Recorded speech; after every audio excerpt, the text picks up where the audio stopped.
donor support was one that went down about 30%.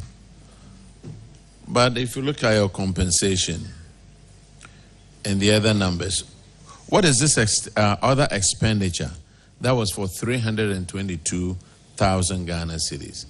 I think that's where the issue comes from. Thank you very much, Honorable Chair. So if you look at, like I mentioned, our sources of income has to do with compensation from GOG.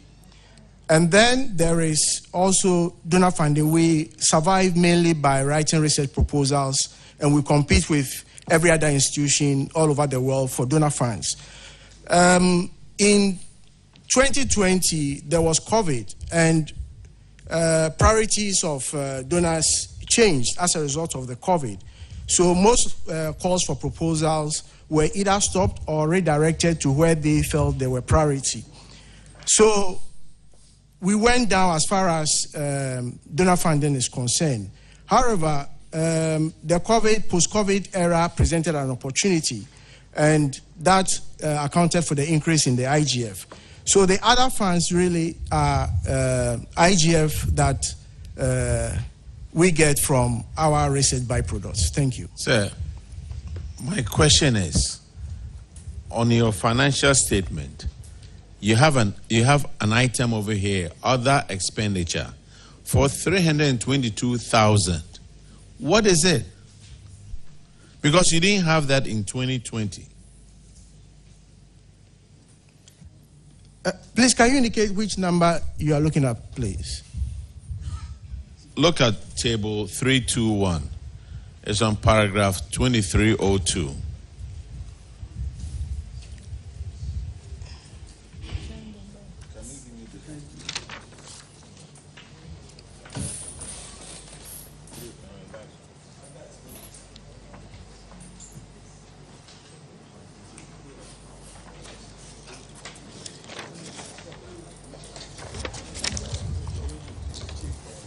Yes, I've seen that row. In fact, without looking at the notes, I won't be able to tell from the top of my head.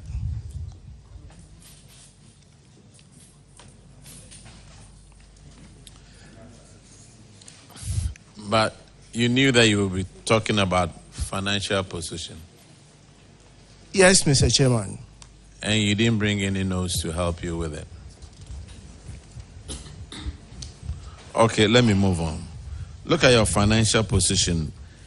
It went down from 1.2 to 1 to 0.8 to 1. And that is not good. That means that you have some difficulty with your short-term obligations.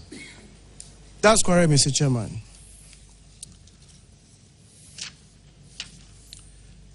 Mr. Chairman, I will leave it here.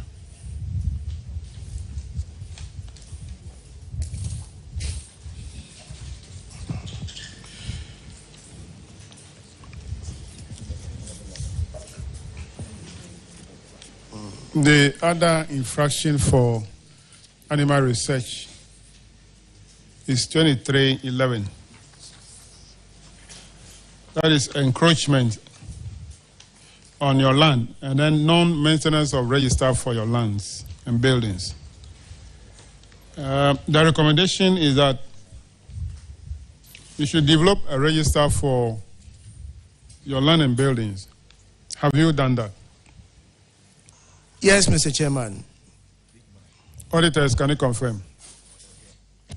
Honorable Chair, they've complied with our recommendation. Thank you. Okay. Now, another recommendation is to take steps to reclaim the Institute's lands from the encroachers. What action have you taken on that? Thank you, Mr. Chairman. With the support of the Greater Accra Regional Security Council, we were able to remove illegal structures within our wall. Thank you. So no encroachers anymore? With respect to the current 200 acre, the land that is owned by the CSI Animal Research Institute is in excess of 1,000 acres. So we requested for assistance to remove illegal structures from an area of about 200 acres that we fenced. So as we speak, I can confirm that there's no longer encroachment taking place within the 200-acre boundary. Within the 200? Yes, Mr. Chairman. But for the rest, you can't speak to that? For the rest, the understanding is that in conjunction with Lands Commission, the tenancy of the encroachers will be regularized. Okay. In return for some compensation to CSR. Who paid that compensation? The encroachers, Mr. Chairman. So you're asking them to buy the land, indirectly buy the land. So, Mr. Chairman, this land, as earlier on was alluded to by Honorable Roxy, was acquired for a certain purpose, mandated by the laws of this country. And that was why the land was that big. Now, in taking as much as about 800 to 900 acres, what it means is that our activity has been severely impaired. So we need to acquire land elsewhere to be able to further carry out our mandate. In addition to that, when the encroachers, with the assistance of land guards, invaded our land, they destroy a lot of our property, including donor-funded experiments. They destroy properties that had been, acquired over years, including experiments that had cost, several hundreds of thousands of donor-funded money. So all these things had to be retrieved. Otherwise, this will be an embarrassment to the nation. Thank you. All right.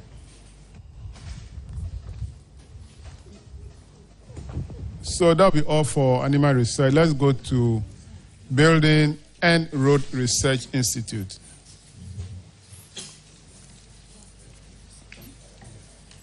Paragraph 23:16 is on your financial performance. You also dropped in your performance by 123% from a surplus of 135,000 Ghana cedis to a deficit of 54,000.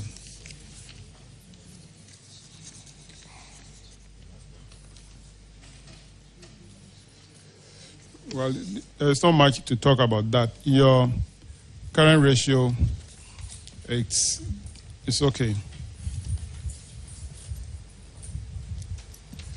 Paragraph 23:26, Honorable Bauer.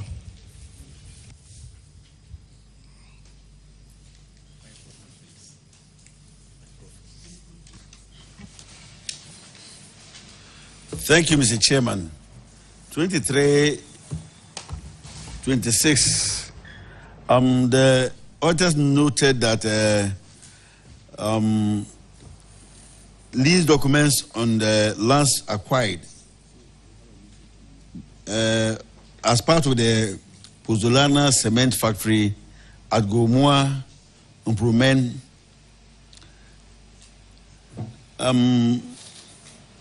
was bearing the name of one Kankam LLC Ghana Limited as the lessee. So the auditors noted that CSR risk facing litigation if the lease documents are not regulated. And the recommendation was that you should ensure the transfer to CSIR, BRI, as you should, change the lease into your name. Have you done that? Thank you, Chair. We have initiated the process of carrying out the assignment to complete the assignment. The missing link was that we acquired the factory from PMC Global, and as at the time we noted this, they had not completed their assignment from Kankam LLC into PMC. So we have raised the issues with their lawyers, and they have agreed to effect that for us. So as at now, it means that still the property still stands in the name of Kankam. Honorable Chair, yes, but there's a settlement process going on, and it's part of a court issue that the lawyers have taken on board. Thank you. Have you brought this to the notice of the auditors? Yes, Chair. I think we have attached communication between our lawyers and the lawyers of PMCG in that respect. Thank you. Lawyers, can you confirm? Auditors. Honorable Chair, Auditors, can you confirm? Honorable Chair, some process has begun, but the issue is still not resolved. Thank you. Chairman, the issue still not resolved. They've taken steps, but not completely resolved. Paragraph 2331, Honorable Apak.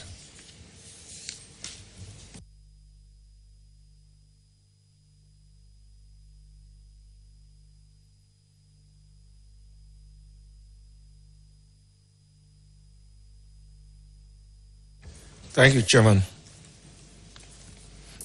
Impairment of assets. That is how the auditors have chosen to title the infraction. According to the auditors, they noticed that you purchased the Pozzolana cement factory somewhere in January 2016, but you discontinued the operations of the factory. The plant and the machinery equipment have therefore become highly impaired due to idleness. The auditors have recommended that you take steps to maintain the equipment and to put the equipment to productive use. What action have you taken with regards to the recommendation? And they've provided a long list of 20 pieces of equipment and designated them as obsolete. Thank you, Chair. Honorable Chair, we have conveyed most of the movable property from the Gomoa site to the BRI Ejoso Fumesa site, where we have a pilot plant that is in operation. So most of these equipments have been rehabilitated and put to use at the Fumesa site. Some of them cannot be moved. For example, the equipment, the fixed equipment, and these ones we have to wait to get an investor so that it can be used because we cannot move them. This is what we have done. And again, we have a list of items that we have moved from the Gomoa plant to the Fumesa site where we are using them. Thank you. Auditors, have you, in your follow-ups, seen evidence to confirm the response that the auditee is provided?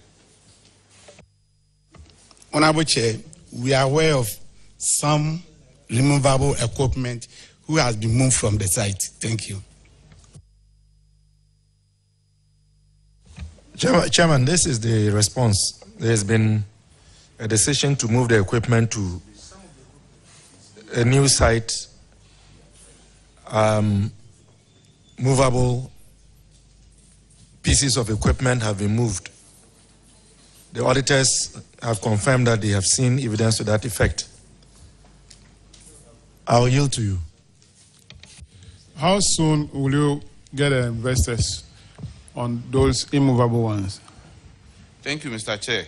We are in talk with 2 investors, potential investors so far.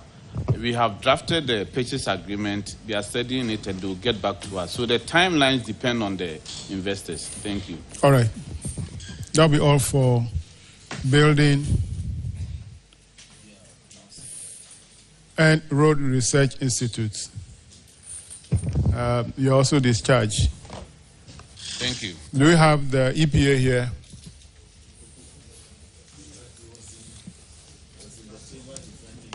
Okay, so what we don't have, let's take judicial service.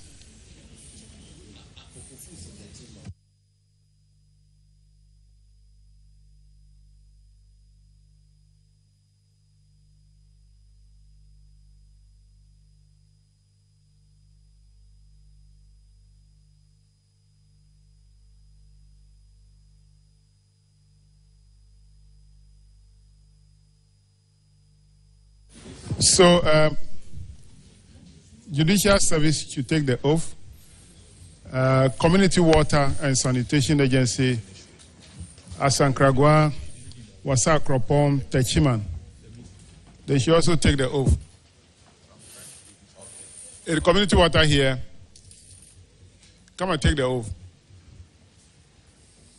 Maslog should also take the oath. National Population Council, are they here? Yeah. Kindly take the oath. Shiraj. Is Shiraj here? No. Electoral Commission?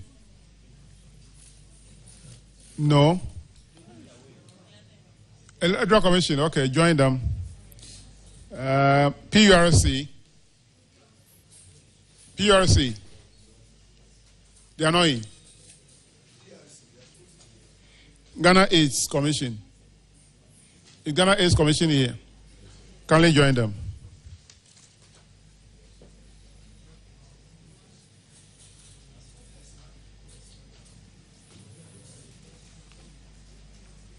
Please stand there. Michael.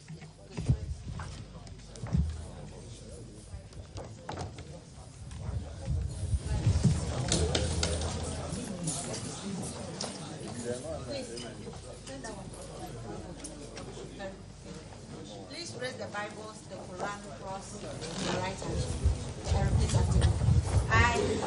I, Charles Iden, swear by the Almighty God. Swear by the Almighty God. That the evidence I shall give before this committee. That the evidence I shall give before this committee. Touching the matter in issue. Touching the matter in issue. Shall be the truth. Shall be the truth. The whole truth. The whole truth. And nothing but the truth. And nothing but the truth. So help me God. So help me God.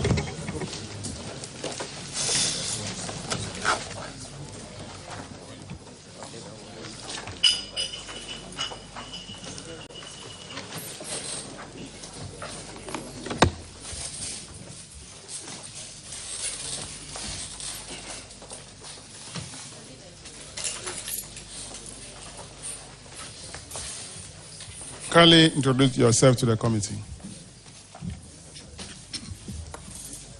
Respectfully, Honorable Chairman, my name is Dr. Sirakus Bapuro, Deputy Judicial Secretary.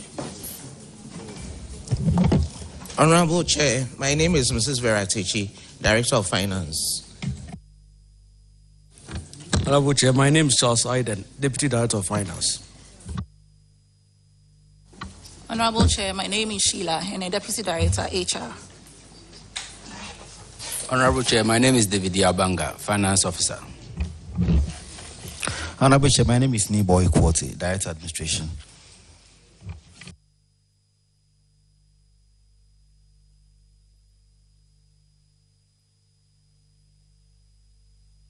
Thank you very much for coming.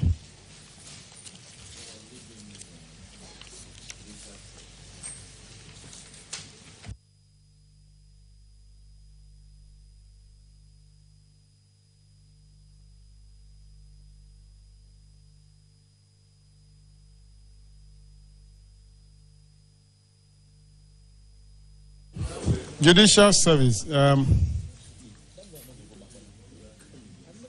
You have a number of issues, not many though. Paragraph 762 of the MDA reports. This is about ineligible payment of housing allowance. That you pay 32 judges and magistrates 20% allowance, and the total is 1,054,232 Ghana cedis, 47 pesos. Even though they have been allocated fully furnished government accommodation during the period under review. Out of the total allowance granted, an amount of 133,000 had been recovered, leaving a difference of 921,232.47 Ghana cedis. The recommendation is that the Judicial Secretary should ensure the recovery of the outstanding balance from the judges and the magistrates. Have you recovered the money from them? Thank you, Honorable Chair.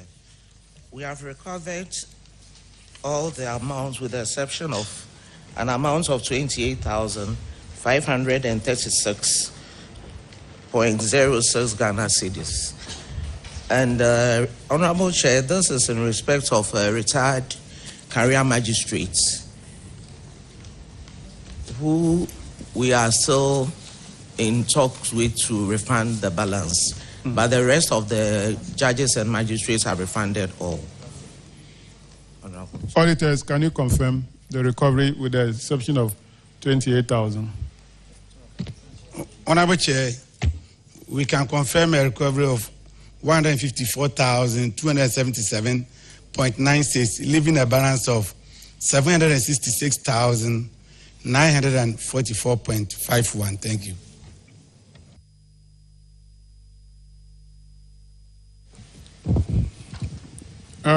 Who made a payment to the judges? Honorable Chair, it was done from the Comptroller and Accountant General's Department. Who provided the information to the Comptroller? Honorable Chair, most of the judges and magistrates, it turned out that most of them do not print their pay slips to find out what was on the pay slips. So the moment the auditors saw the double payment, it was brought to their attention. So we have been deducting it from their quarterly fuel allowances over the period. And we have managed to recover all except that of the retired judge. And we have paid same into the recovery accounts. My question is that who provided information to Comptroller and Accountant General to pay these judges the rent allowance? When they were employed, most of them were not in government bungalows. So when they were given the bungalows, letters were sent. But we noticed that most of the time, in between sending the letters and then the implementation, the input in the payroll, there's always some gaps. So that's how come this happened. But the moment we realized it, the auditors drew our attention to it, we started the recovery process. So as at now, we just have 28,536 to retrieve from the retired judge because he's retired and there's no allowance that will take it from. But we have contacted him and he has promised that he will come and pay. Thank you, Honorable Chair. Well, it has been a member of Parliament, it would have been the news. You remember the story of the double salary thing? So this is a double allowance.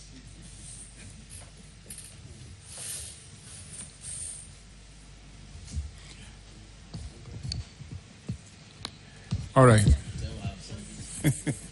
No. All right. So continue to recover the balance.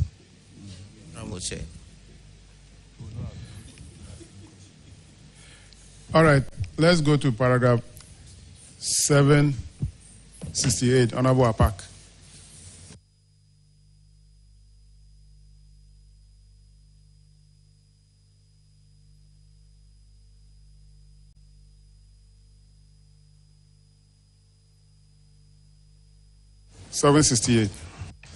Thank you, Chairman.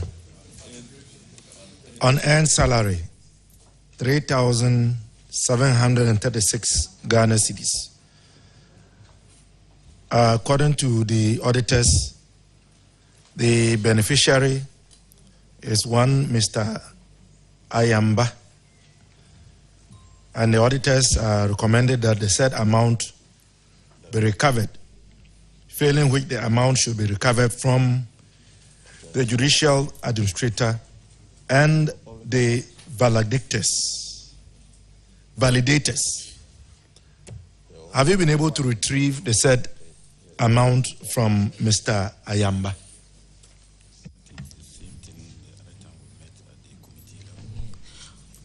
Honorable Chair, respectfully, the reports of the Auditor General on the public accounts that we have for the year ended 31st December 2022, that has the issue of the ineligible payment of housing allowance. So, Honorable Chair, that is what we appeared before the committee on. So we don't have this observation. Chairman, the auditees are indicating that this infraction has not come to their attention, and consequently, they didn't prepare appropriately. I yield to you.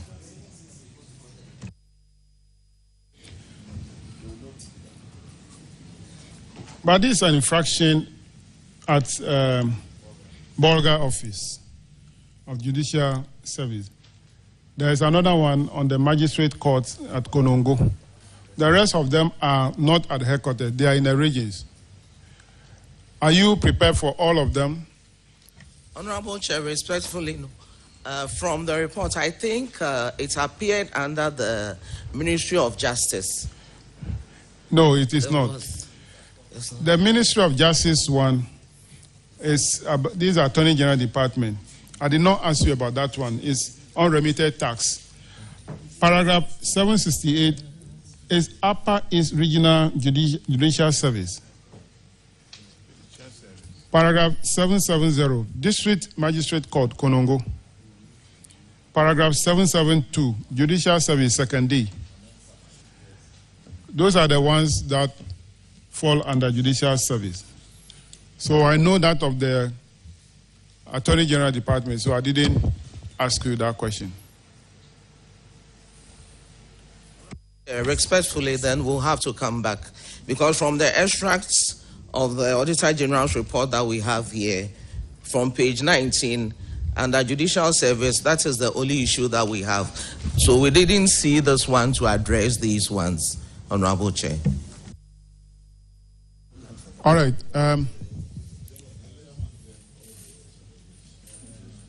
So there are actually three. The Bolgatanga one, which is on earned salary. Then Konongo, which is unpresented PVs. And Second D, which is also an unearned salary. So kindly provide us with the updates. If we are satisfied with the response, we'll ask the auditors to confirm. If that is okay, we'll not invite you to come. But if not, then we'll ask you to come back. Thank you, Honorable Chair. Yes. Chairman, thank you.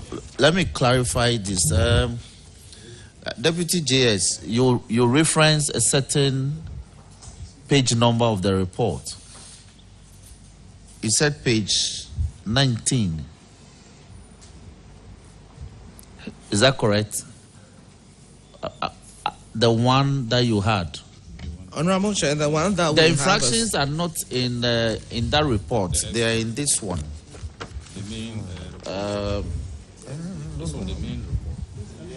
Yes, is them they are referencing the other report. So yes, you are referencing the reports are two. So it's in this one. Your infractions is in the is it slimmer or flatter report? This one is the fatter report. This one is for the public boards, and this is for the MDA. So your infractions are here.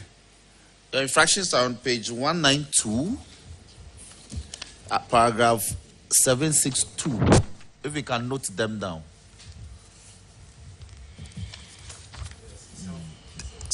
Then paragraph 768.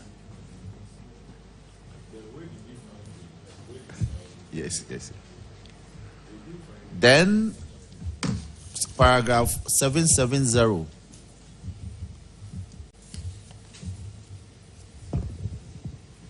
and paragraph 772.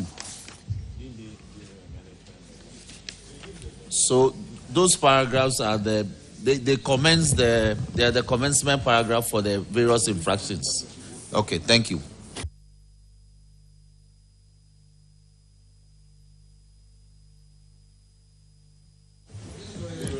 All right, so you are discharged.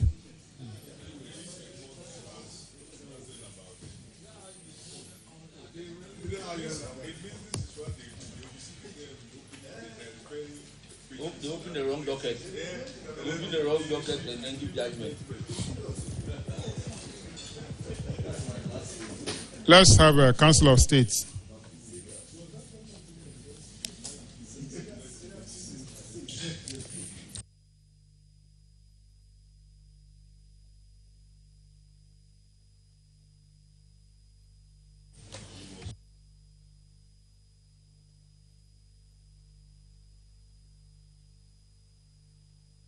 So, Councillor State, you are going to take the oath. And I'm sure the EPA was not here when they took the oath. So, kindly join him. Or are we taking the oath? Okay.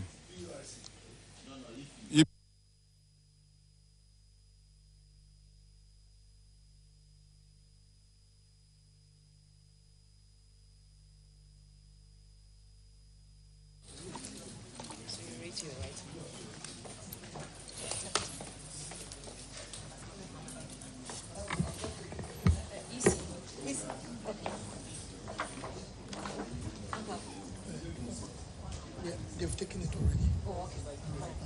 So please repeat after me. I, Stephen Blake, Swear by the Almighty God. swear by the Almighty God That the evidence I shall give before this committee. that the evidence I shall give before this committee Touching the matter in issue shall be the truth. shall be the truth, The whole the whole truth. truth, And nothing but the truth. and nothing but the truth. So help me. So help me God. Kindly introduce yourself to the committee. Good afternoon, Chairman. My name is Henry Wood, Chief Director, Office of Government Machinery. Good afternoon, Honorable Chair. My name is Stephen Blay, Acting Executive Secretary, Council of State. Good afternoon, Honorable Chair. My name is Kofi Efrifa Ajin, the Chief Accountant for Council of State. All right, you have only one issue in the MDA reports. It's about unrecovered loans, 29,291 Ghana cedis, which was granted to two officers. Jacob Bansa, 17,860.13. Michael Tete Thompson, 11,430. You are required to recover the money, have you? Thank you, Honorable Chair. The amount involving Michael Thompson has been fully recovered. Okay. For that of Jacob Bansa, he's paid, the amount involved was 17,000. He's paid 1,600. So because he was delaying, we have written to the Controller Accountant General's Department to deduct from his salary as source. Thank you, Honorable Chair. Is this still with the Council of State? No, Honorable Chair. He's a controller staff. Okay. So, have you monitored if deduction has started?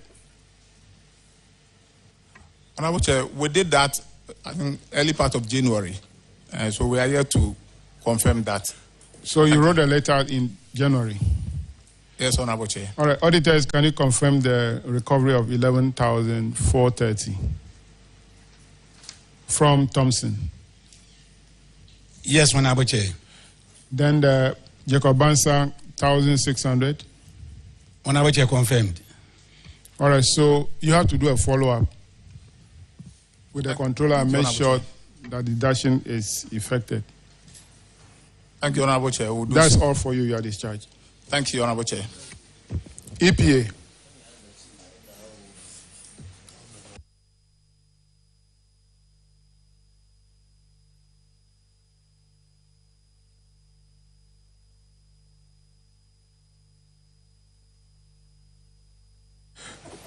Kindly introduce yourself to the committee. I'm Henry Kwabena Kukufu, Executive Director of Environmental Protection Agency.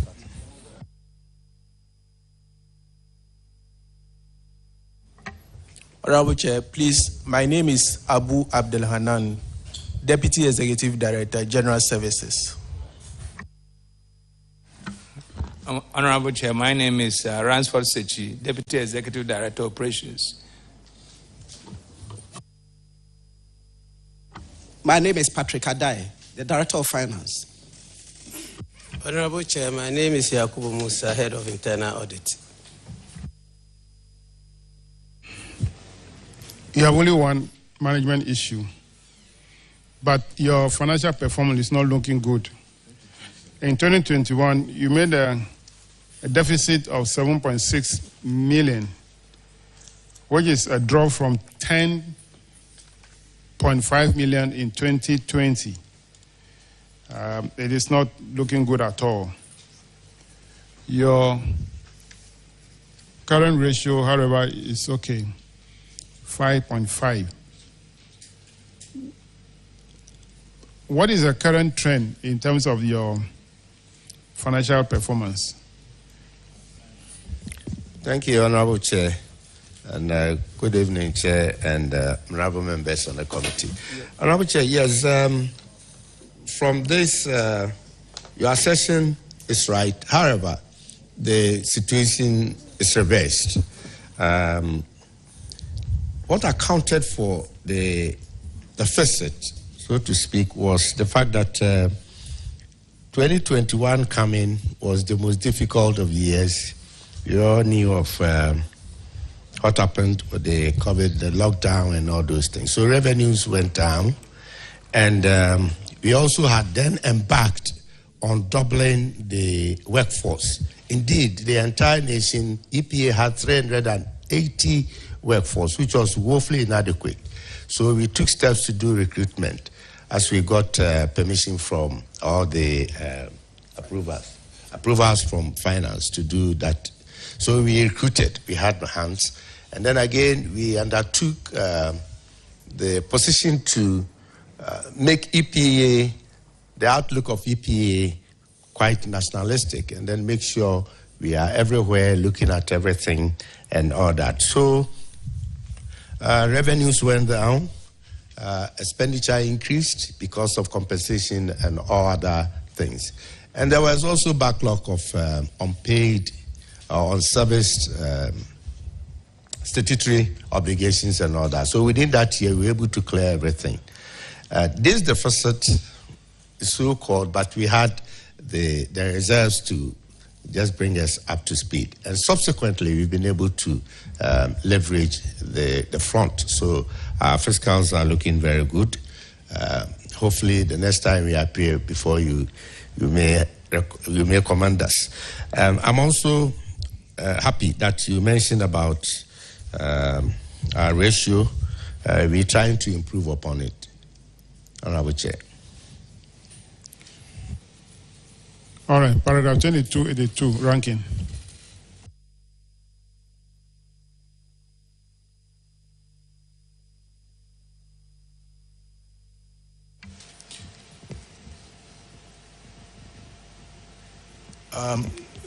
Infraction is about some payments from proponents of e-waste and other chemical clearance to your banks. According to the auditors, total revenue of 22,741,405 cedis, 42 pesos generated from chemical clearance and e-waste. Out of this amount, 1,294,187 cedis were not transferred by the GRA to the agency's holding account in 2021. And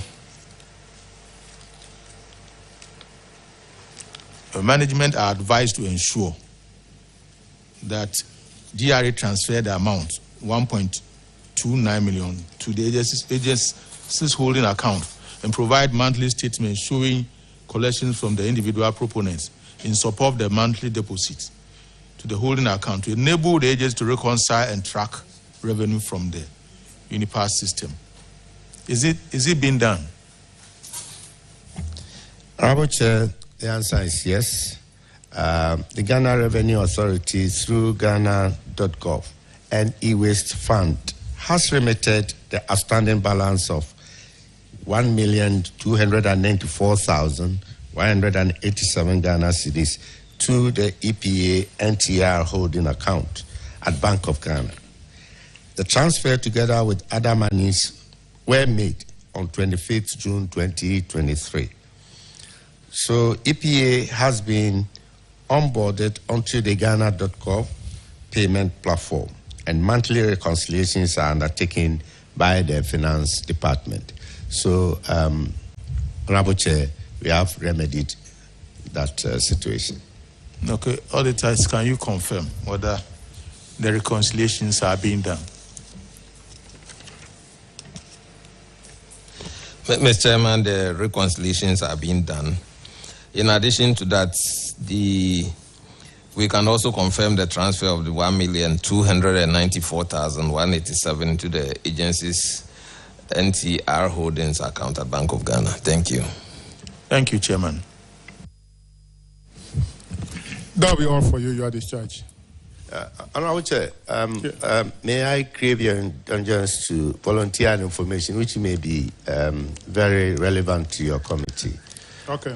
Yes, sitting over there, I heard the discussions on the 3 cement factories that has been closed down. Yes. Yeah, because we are closely working alongside other institutions to regulate these industries.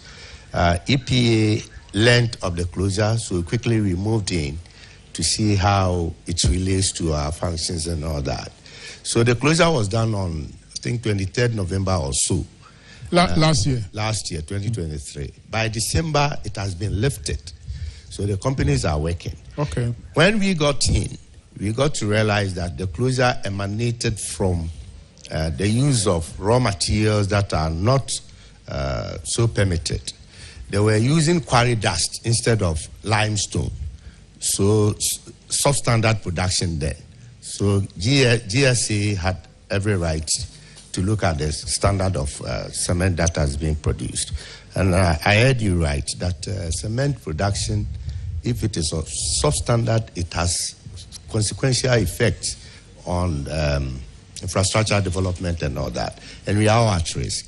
So on our part, at the Built Environment Department, we monitor those things alongside our own primary environmental monitoring. So that is for your information. So the lifting of the ban, yes, sir, means that they are doing the right thing now. So far as we are concerned. So the product that is coming out, it's of standard. Well, GSA must still answer. Okay. But we do know that it's been lifted as at December 2023. Okay. Honorable Yusuf. Chairman, thank you. Chairman, as the ranking member for Trade Committee, we met the committee during the budget review, and they told us that, yes, at a point they lifted it and asked them to meet certain conditions. They were unable to meet those conditions. So they were asked them to hold on. They shouldn't operate. And so the committee is even working to visit those places. But we have been monitoring. And it's as a result of our monitoring that we picked the information that even though they were asked to stop, they were still in the operations. So if you ask me sitting here, I want to tell the public that until the Ghana Standards Authority issue a statement out there clearing them to operate, the Ghanaian community should not patronize their products. Thank you. Yeah, very well, Mr. Chair, Honorable Chair. Yeah, we also do our best to help to get the ban enforced if really they have not lifted. All right. So that'll be all for you. You are discharged. Let's have community water. Community Water, are you here? We have Asankragwa, Wasa, Akropong, and Techiman. All of you should come.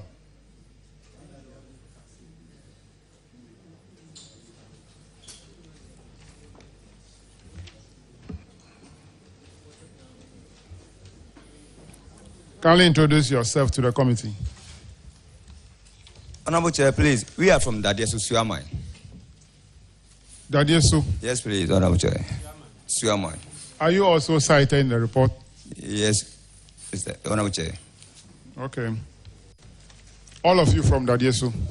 Suamai Akontomra. No, we don't have that in the report.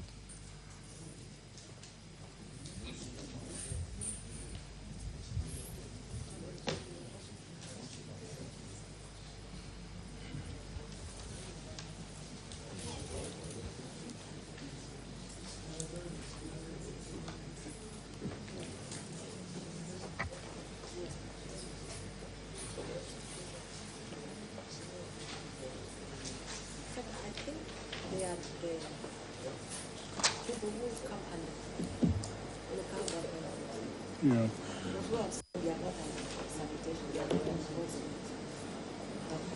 Okay.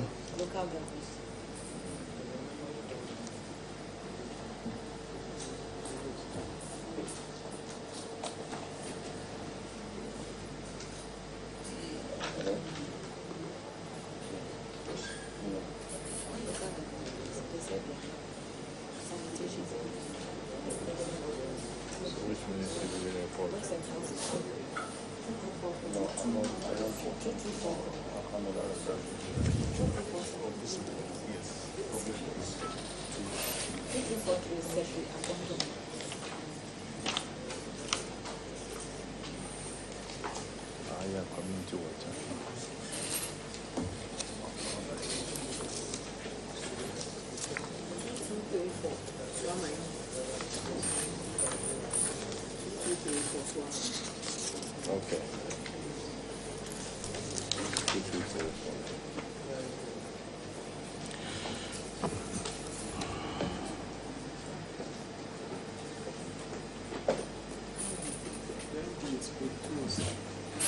I've seen them.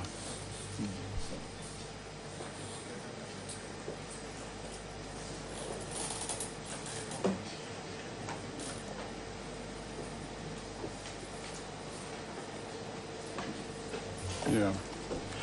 All right, so kindly introduce yourselves now.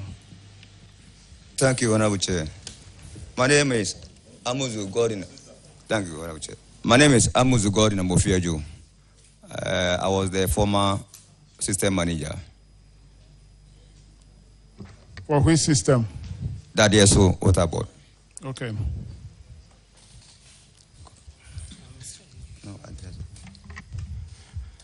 Honorable Chair, I'm a person of Yeboah Eric Boni, accountant Suaman, water system.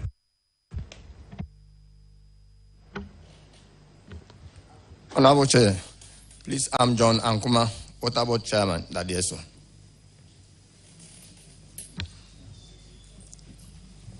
Honorable Chair, my name is Robert Kebi Mensah, Water and Sanitation Development Board, Akontomra Chairman. Honorable Chair, I'm Douglas Uforiando, Revenue Officer, Akontomra Water. You're welcome.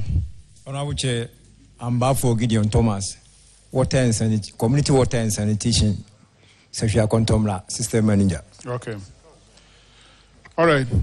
I'm going to ask you the questions. So if it affects you, you respond. The first one is the Suaman Community and Sanitation Water Board. You have been disconnected from your operations because of unpaid electricity bill. The auditors, the amount involved is 142,059 Ghana cedis, 63 pesos. Auditors have asked you to officially communicate the issue to the District Assembly because you gave out free water under the COVID-19 directive by the president for free water. You have not been paid. So due to that, you have been disconnected. Have you been reconnected? Thank you very much, Honorable Chair. It is true. The auditor's report is true. And we have not been connected as at now. So it means that you are not producing water? Yes, Honorable Chair. So how will the people of Suaman, how do they get water? Yeah, the system leads with the assembly through our honorable member of parliament, Honorable Jisu Betino. And then we're able to install 7.5 solar power to be used to produce water for now until we get money to pay the electricity bill before we can get to the national grid. So that's what we have been doing now. So is the solar panel able to give you enough power to... Yes, Honorable Chair. So you will not need a UCG? We will need it because we are not having money to pay them now and they are not giving it the light. So we are using the solar for the meantime to generate revenue so that we can pay. I'm saying that yes, sir. If the solar is able to power the pump for you to produce water, then even in future, you don't even need UCG. Honorable Chair, we're supposed to have about 3 or 4 boreholes. Okay. And the solar is being fixed at only a particular borehole, which is 1. So definitely we need a UCG power to power the remaining boreholes. So when are you going to pay UCG? We are waiting for our money with the government. That's the COVID-19 fund. That's what we are waiting for. Within the period, some payment have been made within the period after the auditing. Yeah. Okay. How much was paid? 42,000 Ghana cedis have been paid. So how much is the balance left now? The balance left 213,414 Ghana cedis, 80 pesos. That is what is left? Yes, Honorable Chair. So the 42,000 that was paid you, why didn't you use part to pay UCG? Yeah, we paid 20,000 out of that amount to UCG. Okay. Yeah.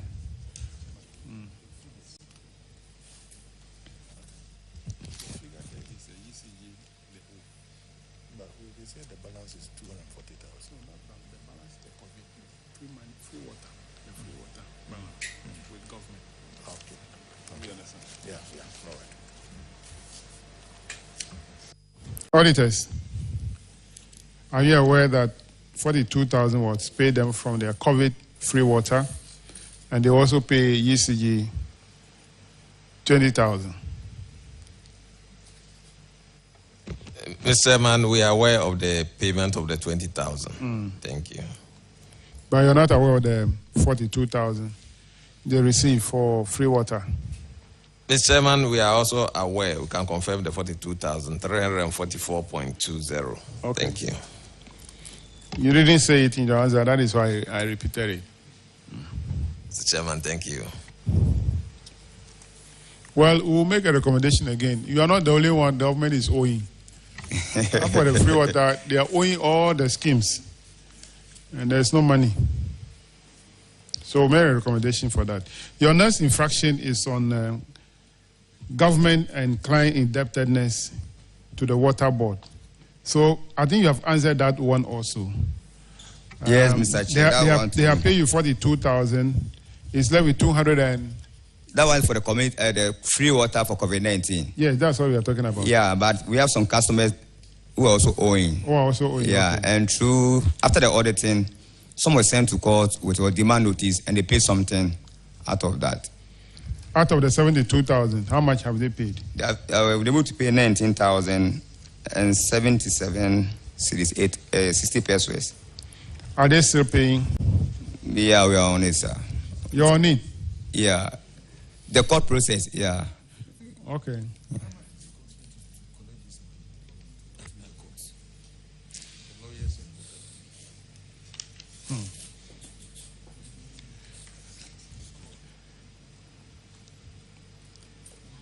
The next one is Serhi Akontombra.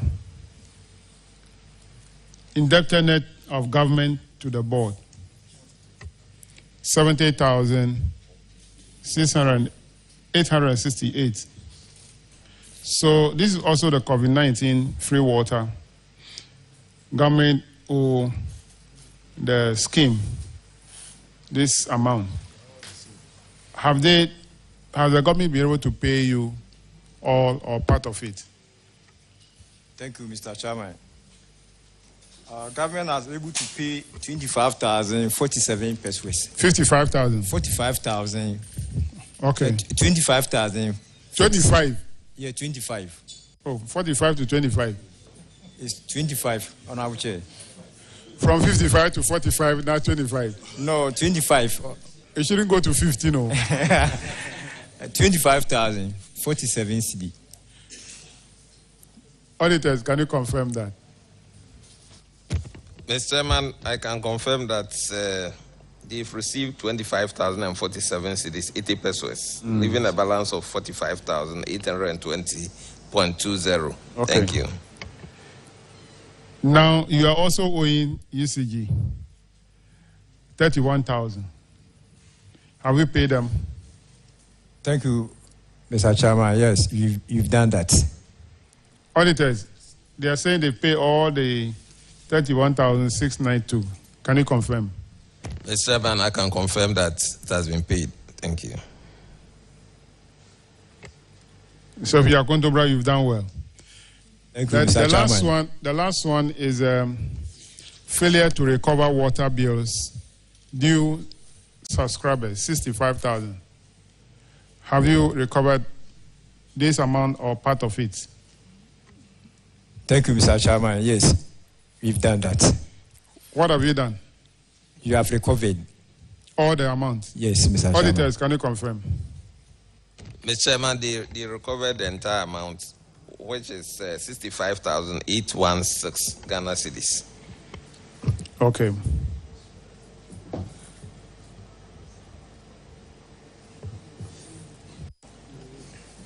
All right. I think that will be all for. It's left with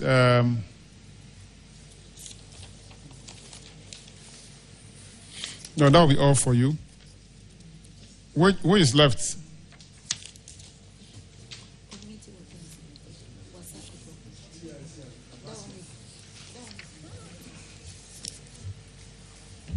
Page.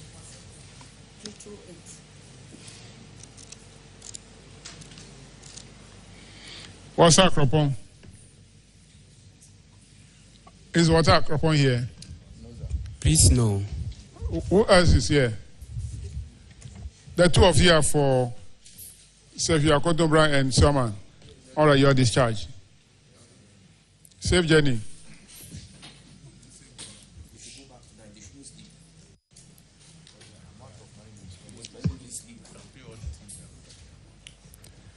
Let's have population council.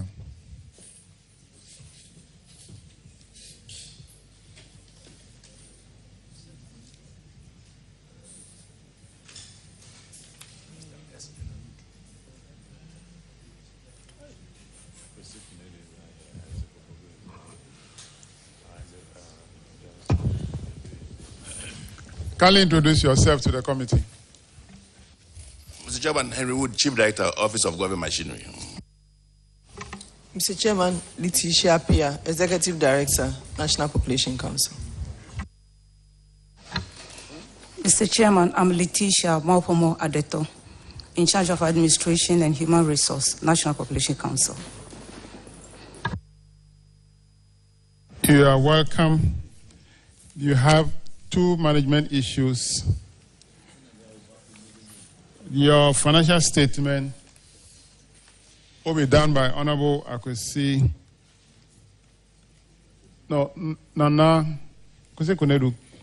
Nana J. Boating. Can you do that? Paragraph 2601. 2601.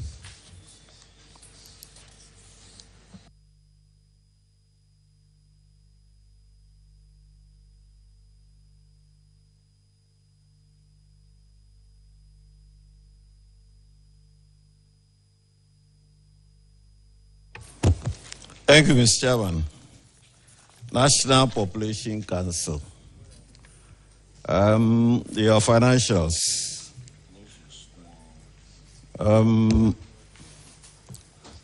Your subvention dropped a bit, but I think as for subvention, you hardly have any control over that. Is the other receipts where you had your figure jumping up from 84,275 to 254,437? Can you explain why you had that, or where did you get that money from? Mr. Chairman, the report we have, it's on end salary and also on end bond. Yes, you have that, but that's not what we are looking at your financials. So the report has two aspects. You have your financial performance. That's what I'm talking about. Do you have a copy of the other report?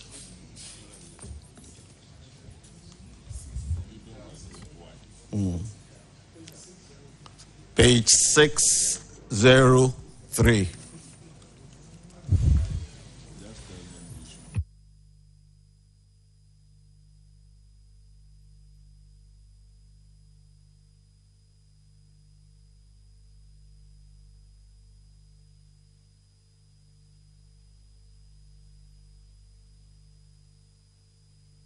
Yeah, Mr. Chair, all the finances we receive, it's from the office of the president. And so I think, if I can recall, they increased the amount given to us because every money we receive is from the office of the president. Right. So that is the subventions. But I'm interested in the other receipts. I'm asking what constitutes the other receipts.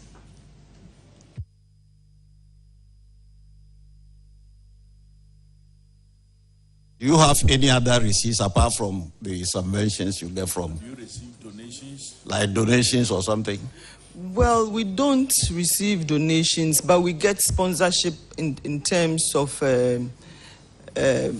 for programming, we get support from others. Yeah, so that is the other receipts? Yes. Right. Do you have, who has responsibility for your finance? The head of accounts. We're supposed to have come. He's not here. Yes, we're supposed to have come tomorrow. And so, but we were called around 1:30 or 1 o'clock to come, and he was on another mission, so he's on his way here. All right. Thank you.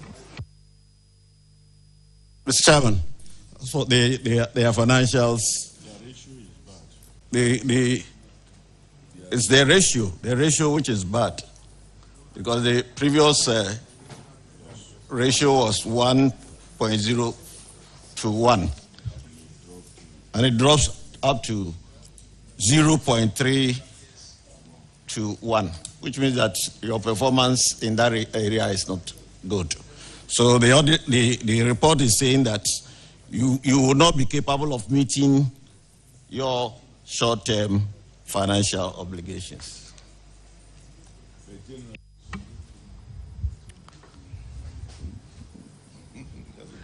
Yeah, thank you. I think that the finance person would have been a lot more helpful to us in this regard.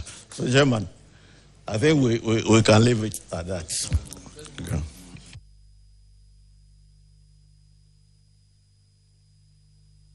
All right. Paragraph 26:10. Honorable Isaac Opoku is not here. He's on end salary, 15,940. Have you recovered the money? Yes, Mr. Chair, fully recovered. Auditors, can you confirm? Honorable Chair, confirmed. The last one, Honorable Johnson, paragraph 26:17. Thank you, Chairman. This paragraph has to do with failure to serve bond term. Auditors' review of staff records indicated that Madam Ifua Kwamba Abantexen was granted a steady leave with pay to pursue a PhD program in population and health at the University of Cape Coast.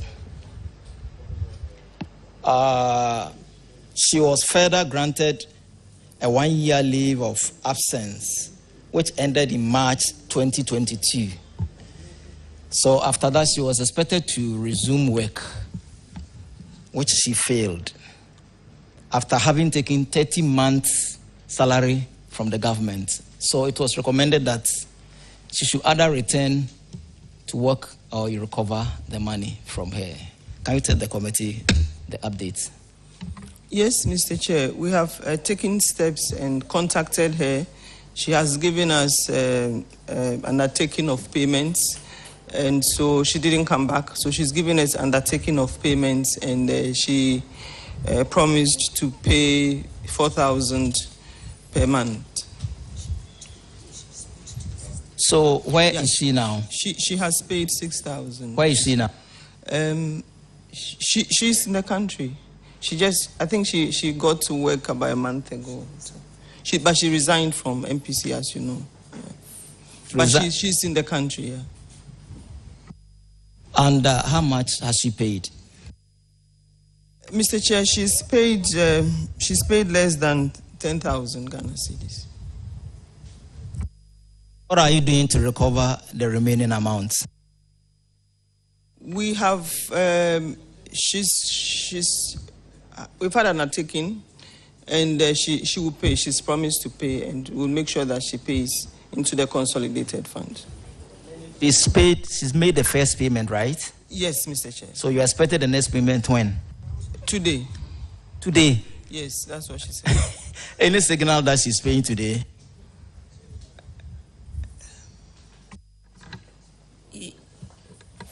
Yes, Mr. Chairman. So she promised to feed out with the proof of payment. But when you were seated here, you should have communicated with her to find out if she has made a payment. Because it's past 4 p.m. The banks have closed. 24-hour economy. We haven't started. Mr. If it had been under NDC 24-hour economy, we will not be worried about this. We will not be bothered about it. But this one, you are closing, 8 hours you are closing. Because we are 24-hour. Wait, 24-hour economy is coming soon. Ghanaians want it.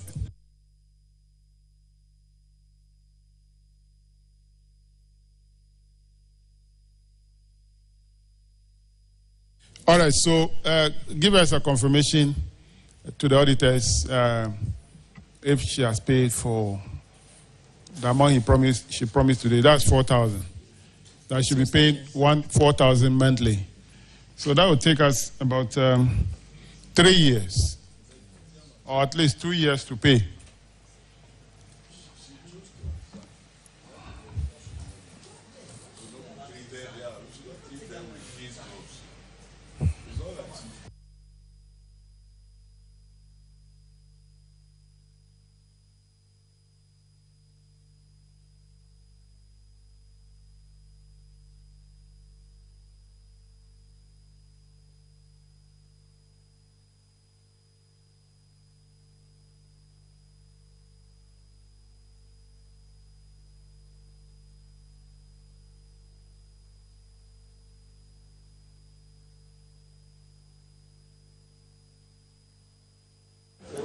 Well, I heard you said 6,000 is what they paid.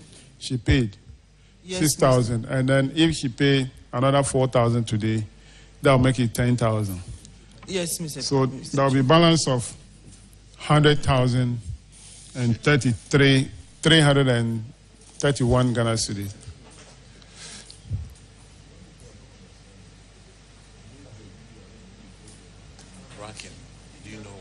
Do you have a document on the arrangement you have with her, so that tomorrow she will not come back and say, I didn't say that I'll pay 4,000 monthly? Yes, Mr. Chair, we have documents on that. So kindly furnish the auditors with that also. And ensure that she pay the money back to government. Thank you, Mr. Chair. All right, that'll be all for you at discharge. Thank you. Let's have Maslock. Maslock.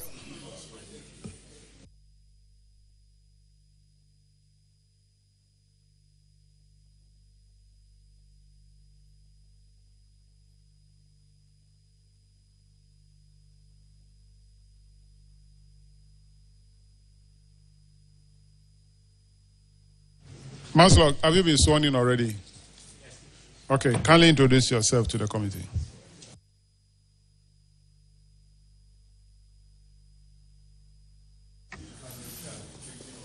Respectfully, Mr. Chair, my name is Paul Sabin, Deputy CEO in charge of operations. Mr. Chairman, I'm father to you, Imora Abudu, Head of Finance. I'm Adam Zulum, Head of Internal Audit. Mr. Chairman, my name is Idrisu Issa Amadou, Head of Credit.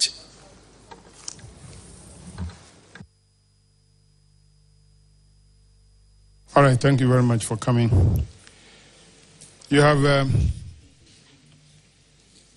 about 7 infractions or 8, but your financial statement will be done by Honorable Bauer, paragraph 2487. Thank you, Mr. Chairman. Maslock, looking at table 346, which is your financial performance, and you could deduce that your IGF dropped by 87%. 87%. That's from 5,375,427 to 698,238. What accounted to this sharp decline? Thank you, Mr. Chair. If you look at the internally generated fund, basically, Maslock, we get it from the processing fee and that of the income on the loans that we give it to the customers. And the year under review, you could clearly see that our disbursement went down quite considerably, and that we get these two incomes from these areas. And because of that, it's affected it. That's the reason why you see that figure moving from 5 million to 698,000. That's the reason, Mr. Chair. Also, the same time, your income too also decreased by 16.7%. Meanwhile, your expenditure increased. Can you explain that? While your income is decreasing, your expenditure is increasing. Can you explain that? Thank you, Mr. Chair. If you look at the expenditure pattern, you could clearly see that during that period that we put in some measures to be able to do the monitoring, and then more so the people that we employ to contributed to that. But then the monitoring and that of the employment that contributed to that, definitely there were some additional hands that were part of it, right?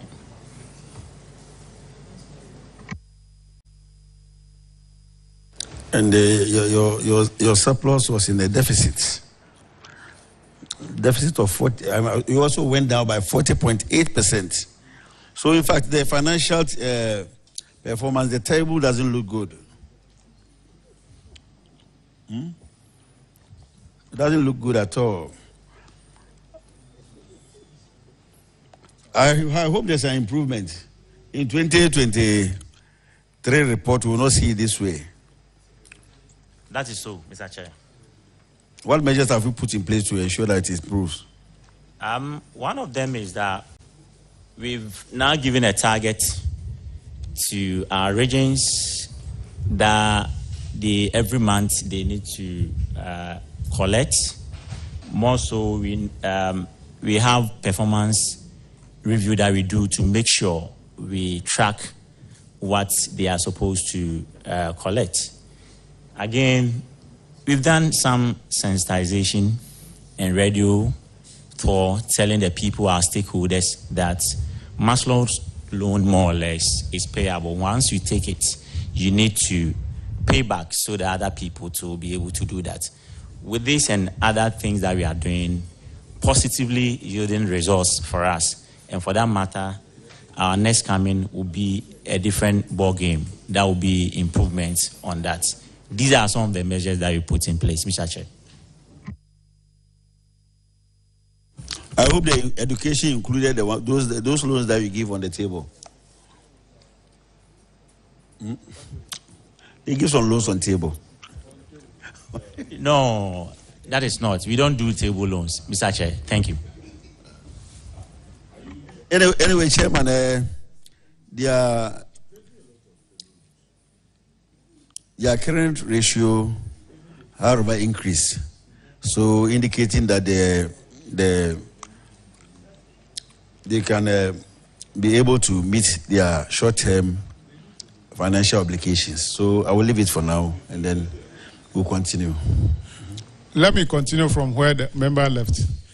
Whenever you are giving loans to the people, those who benefit, do you carry the money in your car boots to go and give out to the people? Respectfully, Mr. Chair, that is not how our arrangements are in terms of the disbursement. We Okay, don't. so when somebody is taking money from car boot and giving out to people, that's not the Maslog money? Not at all. Okay, all right. Thank you. But I can see the loan portfolio residing in your current assets, which is 400+ million. And my concern, however, is that when I look at your compensation figure for 2021, it's 19 million. Your goods and services, 9 million, giving a total of 28.5 million.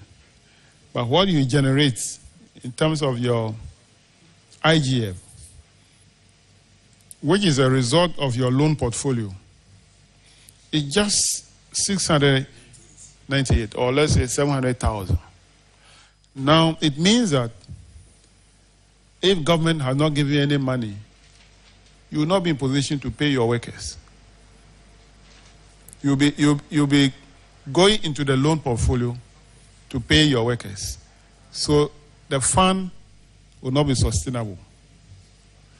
And as we speak now, Maslog is not sustainable.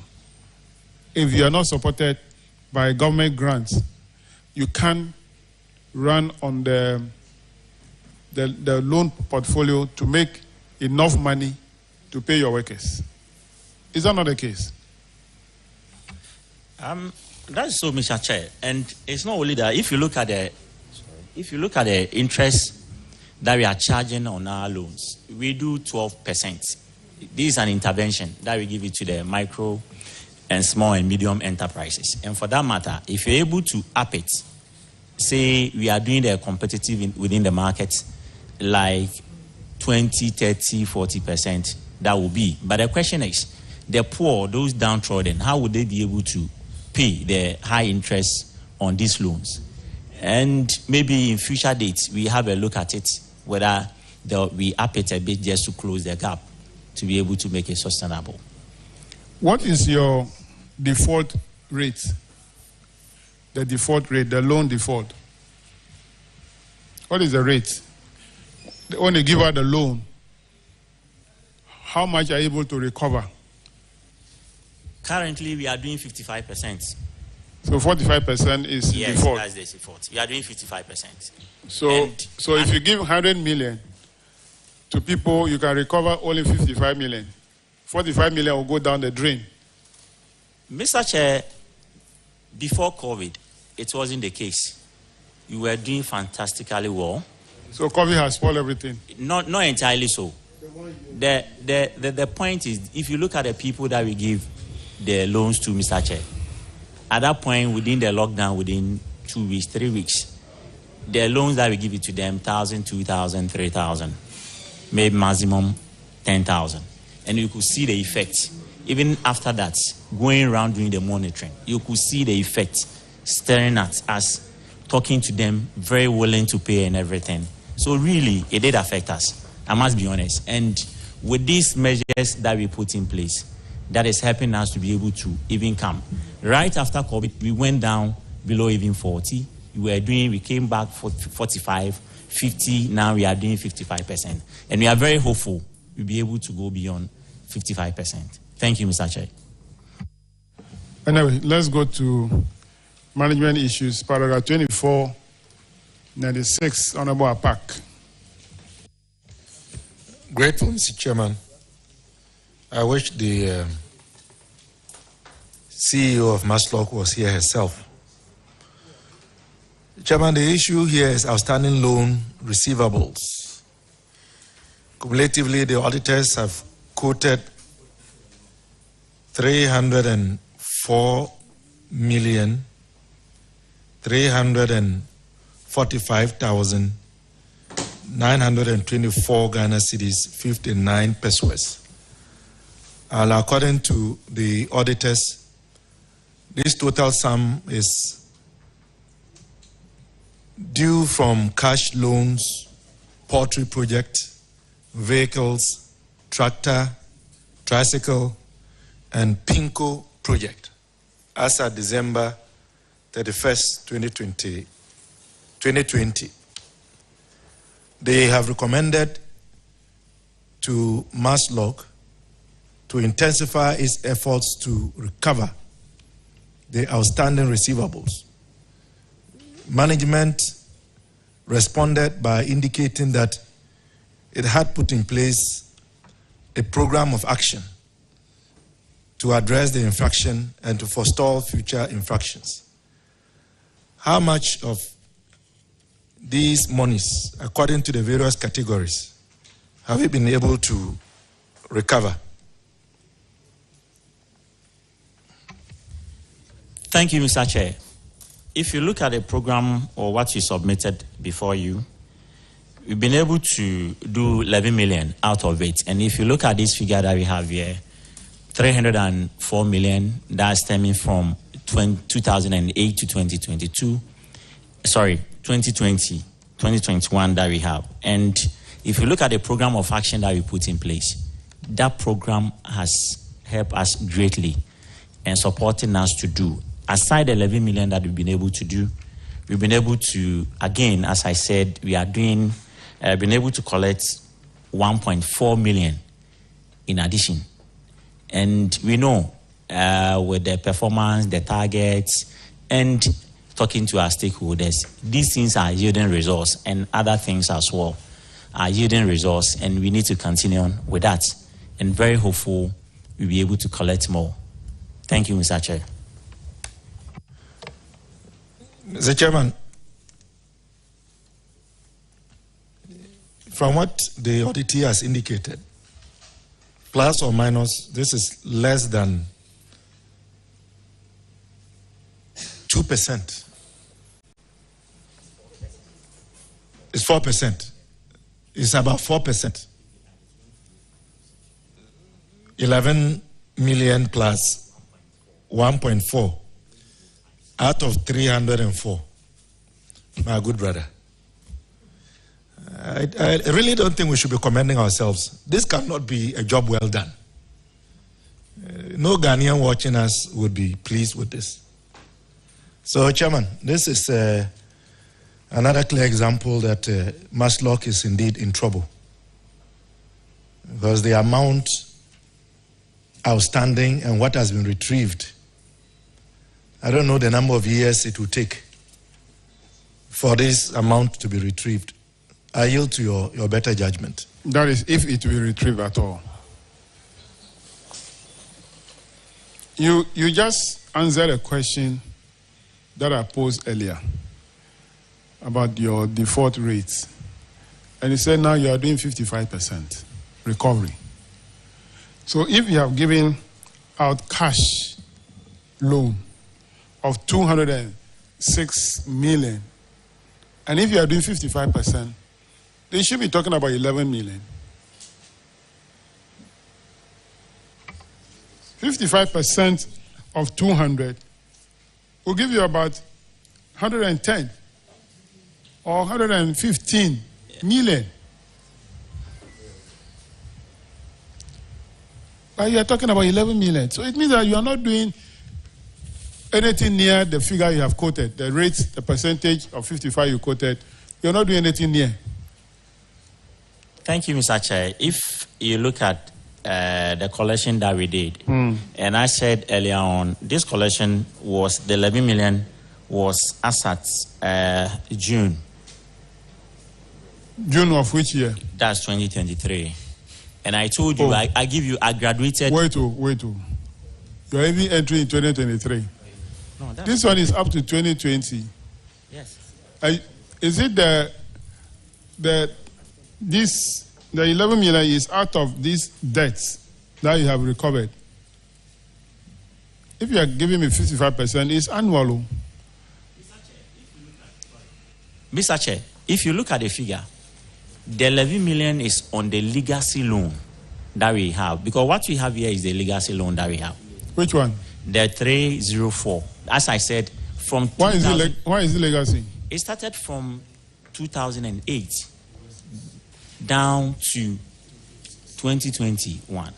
Can you give me the breakdown of all this? How much has been owed in 208, 209, up to date? Can you give us a breakdown? Please, let's have that. It will help us to see what recommendation we can make. Very well, Mr. Chair, we provide it. So give us year by year. We will do that. And then the recovery you have made.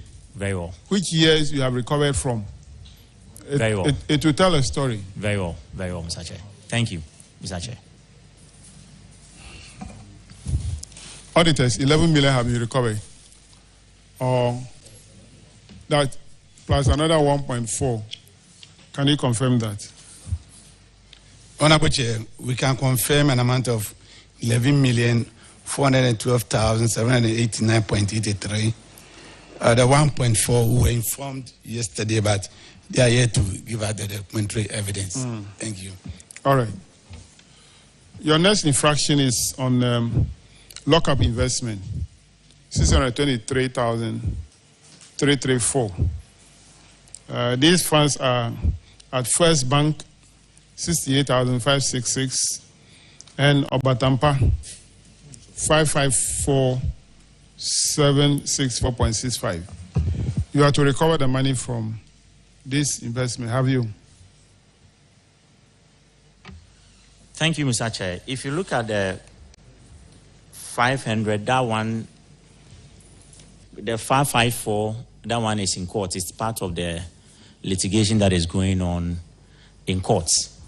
And respectfully, I think we need to live with the court. Maybe after the court's verdict, that we see how best we can go in, because with the direction of the court, that we see how best we can go in, because it's part of the court's issue, Mr. Chair.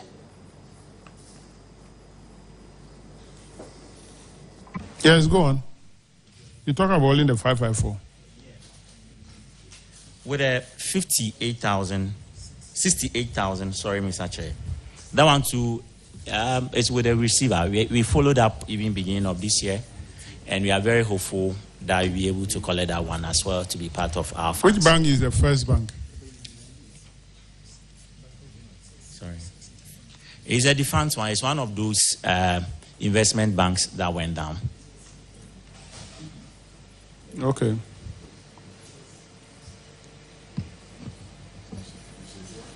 Auditors, are you aware if this case is in court, and then also the portion for under the receivership? Honorable Chair, we know the 500 is at the courts, so after the court procedure, we know what to do. But the First Bank is under the receivership.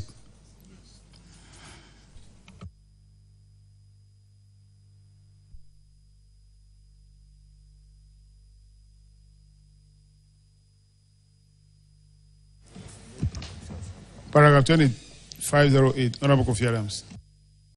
Thank you very much, Chairman. 2508 is to do with unpaid statutory deductions, i.e., pay as you earn.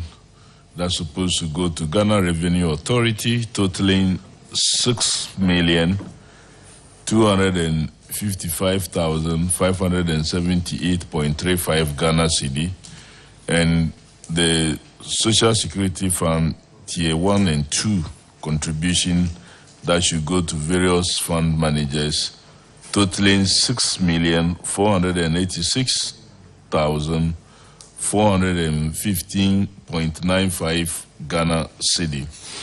You fail to pay these monies to the appropriate authorities.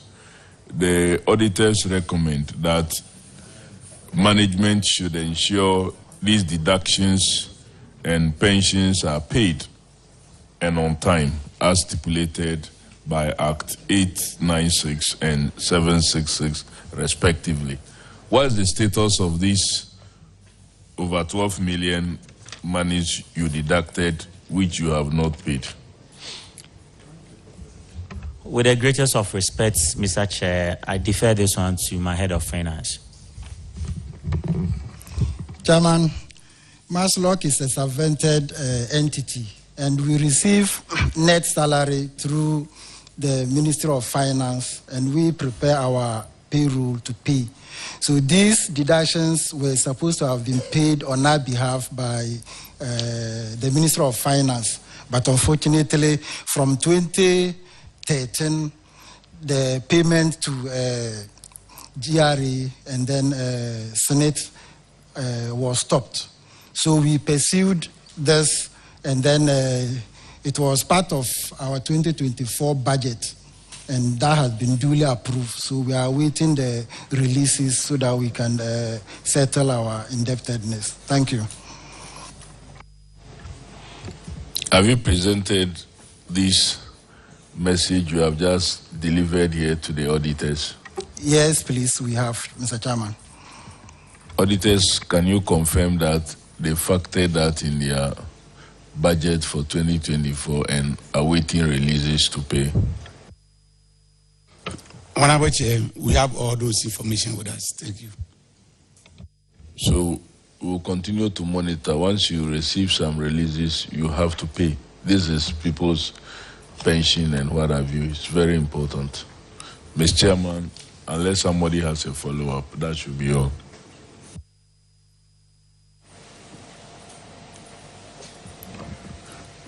Paragraph 2514, Honorable Yusuf.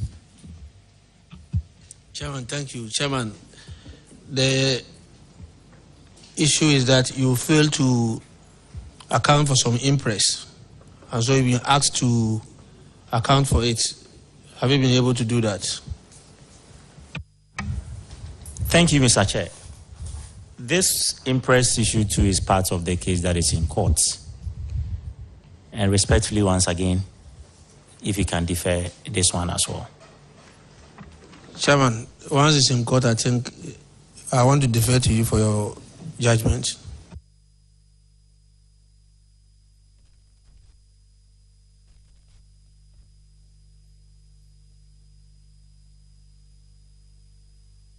Who is in court?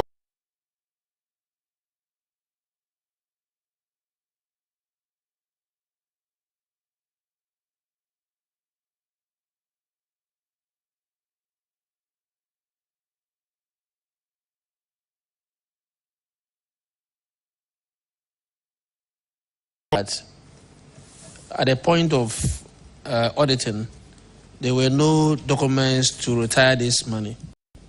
So if they can't get the documents to retire it, or they pay the money. Are you saying that even as we speak, you don't have the documents in your office? I defer this one to my head of finance.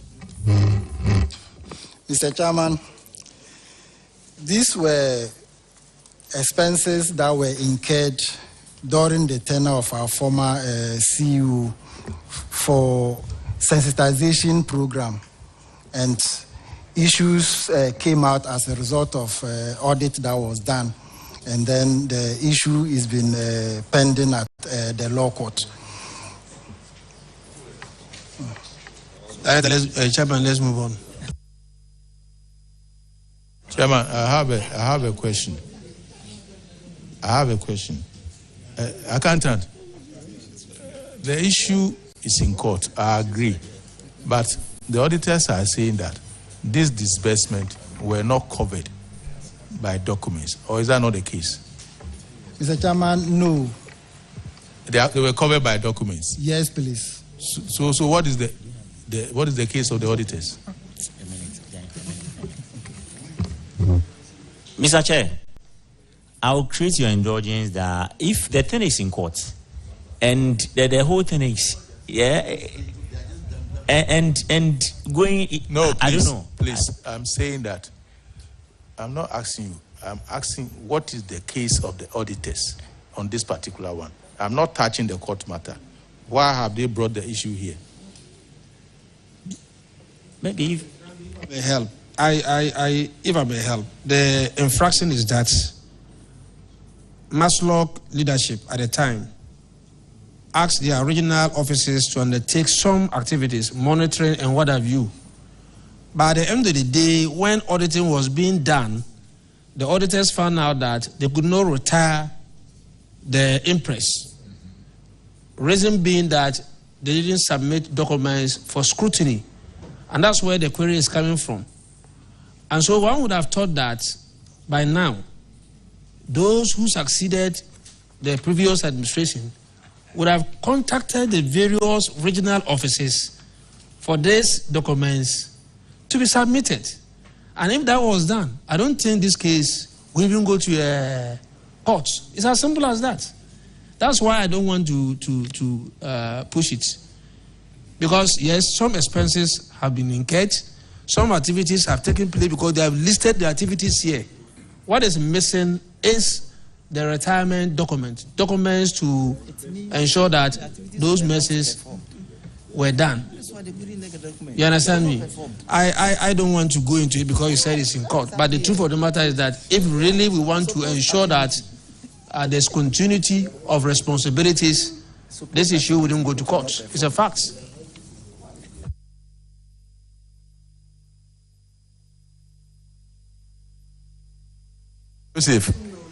Yusuf, I don't agree with you on this one.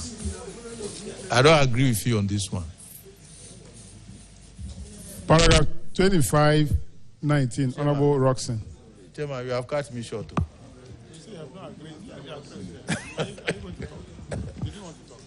Okay, let's leave it like that. Chairman, thank you very much. Maslock, Chief Director. The case of the auditors is that some number of persons failed to account for some monies that were given to them to undertake some official assignment. And that's unaccountable impress. They utilize, but have failed to account for them. A very tall list, in excess of 570,000 Ghana cedis.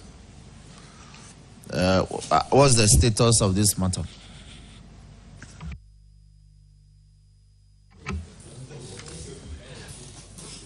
Mr. Chair, the amount is fully recovered.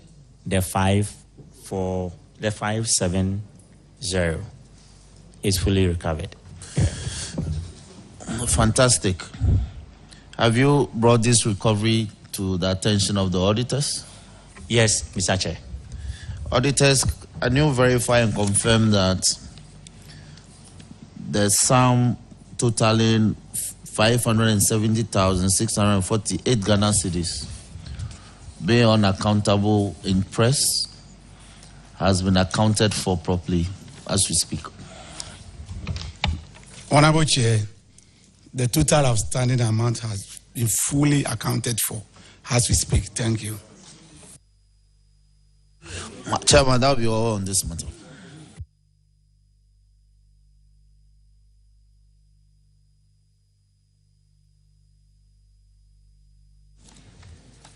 Paragraph 25, 26, Honorable Adumako Kesi. 25, 26.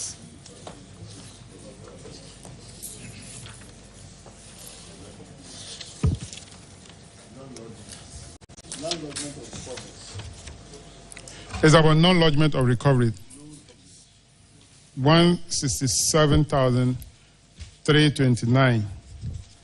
This is what the auditors have tabulated, and you gave response. They advise that management should ensure recovery of the funds and present evidence. Have you recovered the monies? Respectfully, Mr. Chair, yes, there is only outstanding of 8,000 that is on this 168. Okay. And still ongoing, and we are very hopeful that we'll be able to get it within the shortest possible period here. Auditors, can you confirm that recovery has been made except 8,000? Honorable Chair, confirmed. Paragraph 2540, Honorable Samson. Thank you very much. Here it has to do with reallocation of 14 vehicles. Per the report, valuation report, the amount was 82,237. At the time of the audit report, you recovered 28,850. According to the auditors, you didn't give the period of payment, maturity period of payment. It means that you gave the vehicles that are giving them time to pay back. And we're saying that you should try to allocate the payment period so that you'll be able to recover this amount. Per this particular year, you can see that your recovery rate was 35%. Have you recovered all the money? Thank you, Mr. Chair. Out of the 14 people, 7 recovered, and then the remaining 7 to the repayment schedule have been given to them, and we are taking it from their salaries. Sorry. So far, how much recovered, total amount recovered? Up to date? Mr. Chair, at the moment, we don't have the figure, but we if you indulge us, sorry, where is it? Okay, Mr. Chair, out of the 82,337 Ghana cedis, we've been able to reduce it to 26,974. And that 26,000 representing the 7 people that I mentioned earlier on. And we've tied them with the repayment schedule, and we are following up rigorously to ensure that we get it. That's not about, Chairman. I think please reconcile the auditors and continue to collect, so the next meeting will not be talking about this amount. Chairman, I'm done. Very well. Paragraph 2545 is on payments of engaged staff without financial clearance. The requirements from the auditors is that you should obtain financial clearance for these 227 staff recruited. Have you obtained a clearance?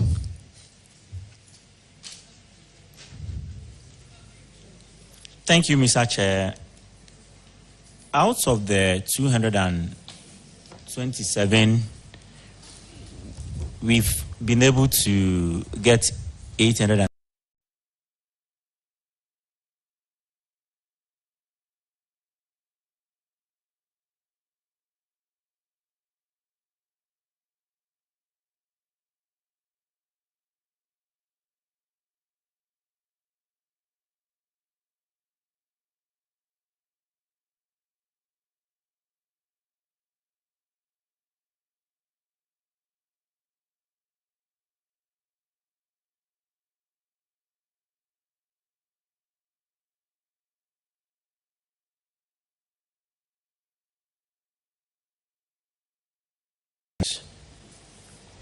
goods and services.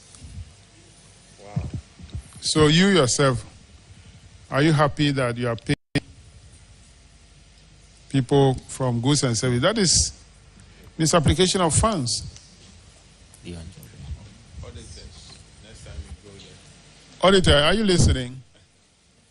Misapplication, complete misapplication.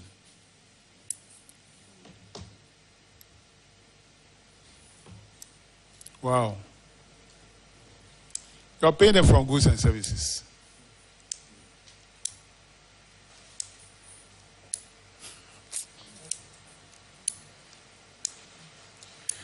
If laws are working in Ghana, our prisons will be full.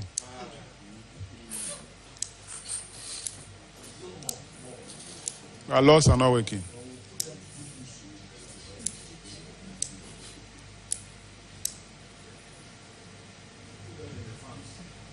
First of all, you didn't have clearance, you went ahead and recruited people. Then, you didn't get financial clearance, you decide on your own to pay them from your goods and services allocation. Auditors, are you aware of this? That all along they've been paying these people from goods and services budget?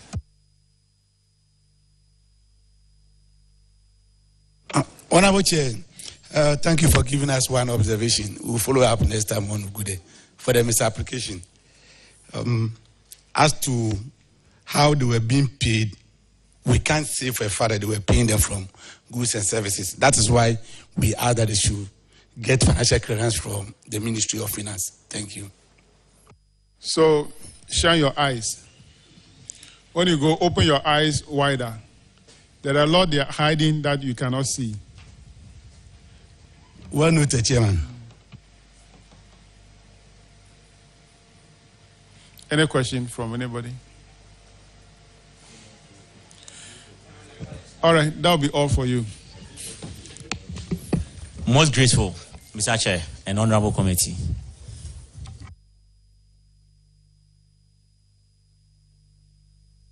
All right, let's have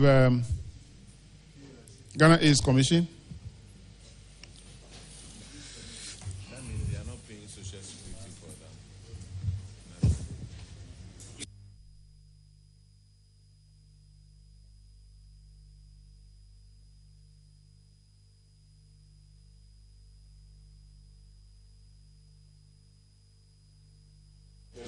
Kindly introduce yourself to the committee.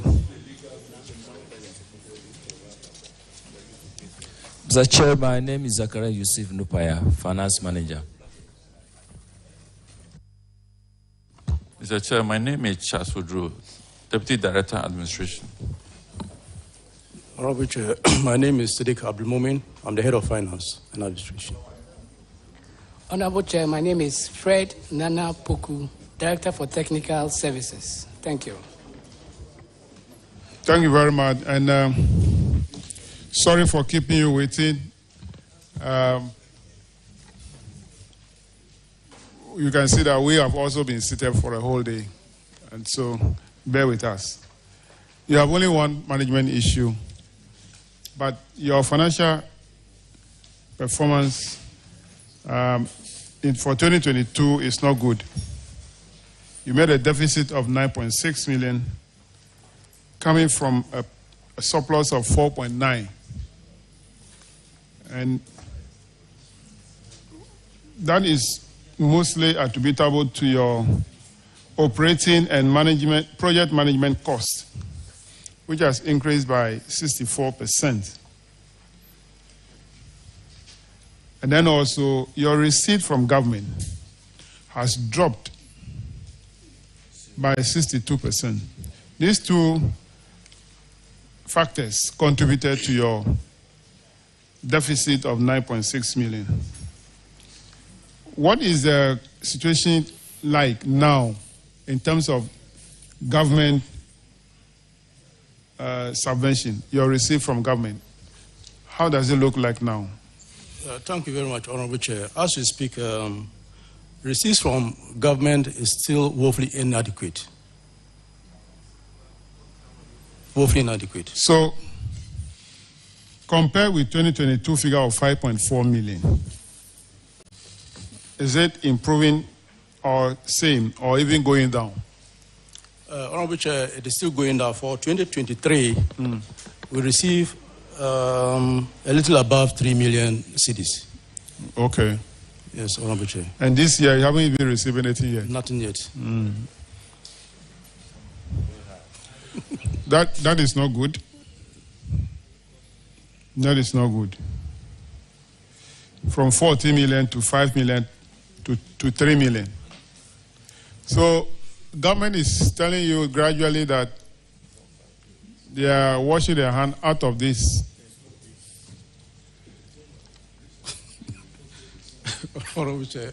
How is this impacting on your work to prevent the spread of the HIV/AIDS?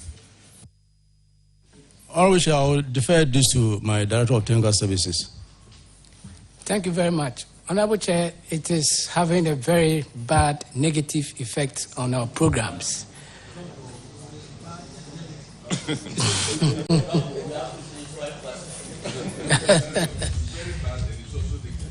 Yes.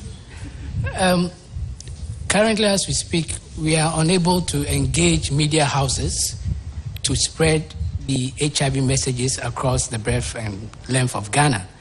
They are very vital tools for us. We appreciate that social media is also up and coming, but not everybody in the system uses the social media platforms, especially those in the rural areas. It's very difficult. So our programs are becoming almost negligible because we don't have adequate funds.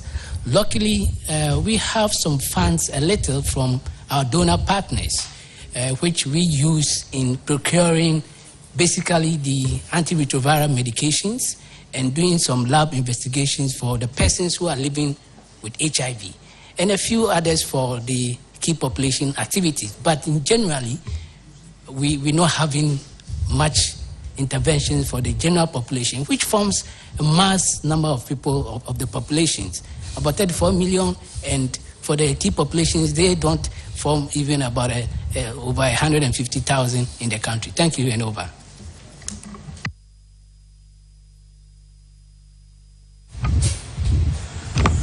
Chairman, thank you very much. Ghana AIDS Commission.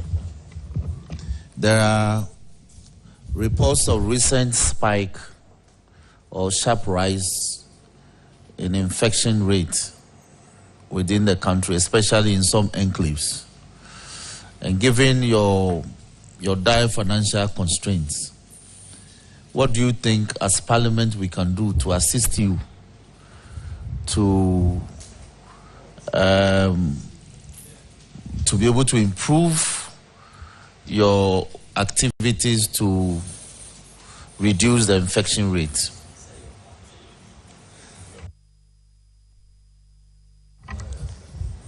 Thank you, Honorable Chair. Per our Act 938, we have established an HIV and AIDS fund, which was just launched last December during the World AIDS Day. The fund needs to be populated, and getting sources of funds into the fund is what we really want Parliament to help us with. There are several outlined areas that we have in our resource mobilization strategy that includes some budgetary allocations from the Ministry of Finance. We're looking at having health to debt swapped programs with other donor partners, institutions that are able to do that for us. We're looking at maybe some levy, but we know it's very difficult in our current circumstances. We know that, for example, in Zimbabwe, there is a 3% income tax that is deducted for HIV activities. Such moves appear very good, but we don't know whether it can even be done in the country based on our peculiar circumstances that we have. So we want Parliament to advocate for some funding, at least budgetary allocations into the fund for us. And if possible, we look at taking some part of the COVID levy. If it's possible that we have a little portion of it for HIV, because COVID and AIDS, actually the viruses are similar in disposition. They also change their forms frequently, making it difficult for treatment to occur. So we think that these considerations could help us if Parliament, Honourable Minister, could help us with such things. Thank you and over. You see, some of the difficulties we have is that you are part of the Office of Government Machinery. And an Office of Government Machinery has received an increase in allocation. And you are sitting at the presidency. HIV infection rate is going up. And you are not making any efforts to speak to the Chief of Staff to make interventions. We'll do that, but I'm relating to you because you are part of the Office of the Government Machinery. You understand? It's very difficult for us to be filing questions in Parliament directly at the Ministry of Finance when you are directly sitting on cash, when you are sitting on cash at the Office of the President. So we'll do what we can because HIV/AIDS infection is actually going up. But Chairman, before I revert to you, Chief Director, how old are you, sir? 62. 62? Yes, sir. Very well. Chairman, thank you. So are you on contract? Yes, sir. Hey, for 2 years contract or renewable? 2 years renewable. Okay. So if you are 62, you should have a renewal already. Yes, I have. You have a renewal? Yes, please. Yeah. All right. Let's go to paragraph 2689. Honorable Kofi Adams.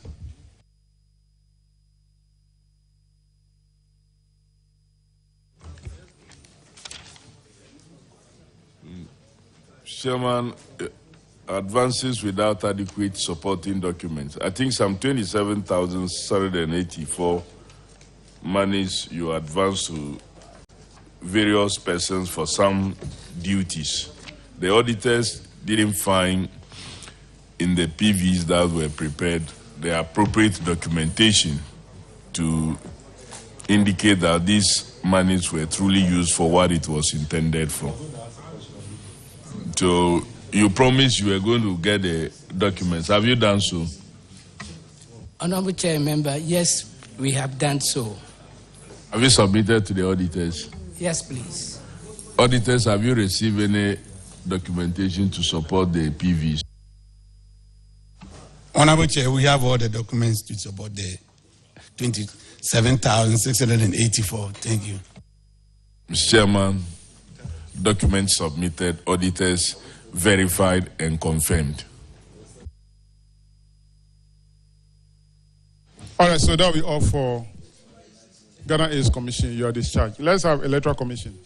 Thank you very much.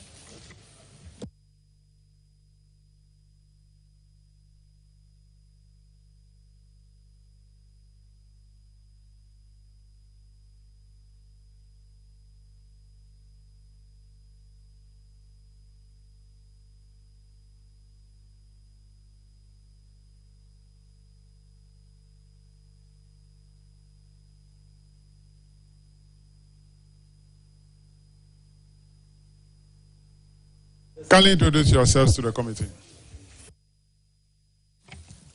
Bossman Eric Asari, Deputy Chairman, Corporate Services. Honorable Chair Lawrence Sapon is my name, Director Administration. Emmanuel Oten, Acting Head of Finance. Edgar Jewu, Principal Finance Officer. Thank you very much for coming. And sorry for keeping you waiting. This is also our job, so just pardon us. We have two management issues.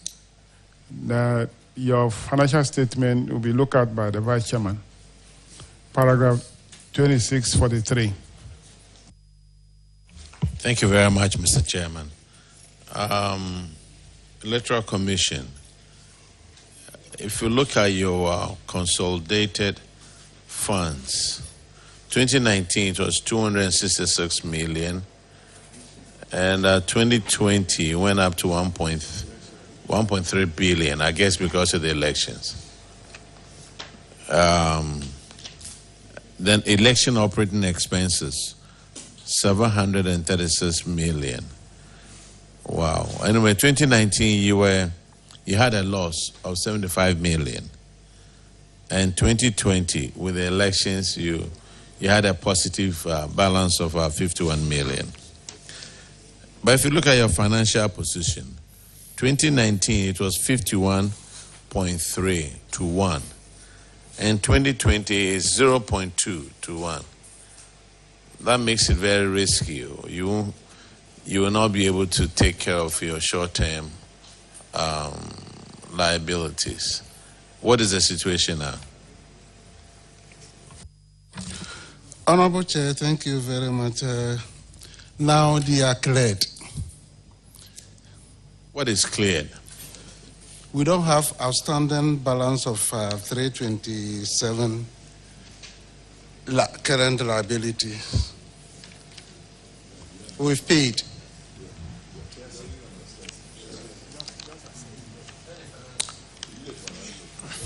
No, he's not. No, he's actually looking at the current liability of 324. At the time of this account, that was the liability you had. And your assets at the time, current assets at the time was only 54 million. That is why the ratio is 0.2 to 1. Okay? Which is not good at that time. So if now the situation has improved, that is why you say, oh, you have paid them. Is that the case? Yeah, yes, Honorable. Okay.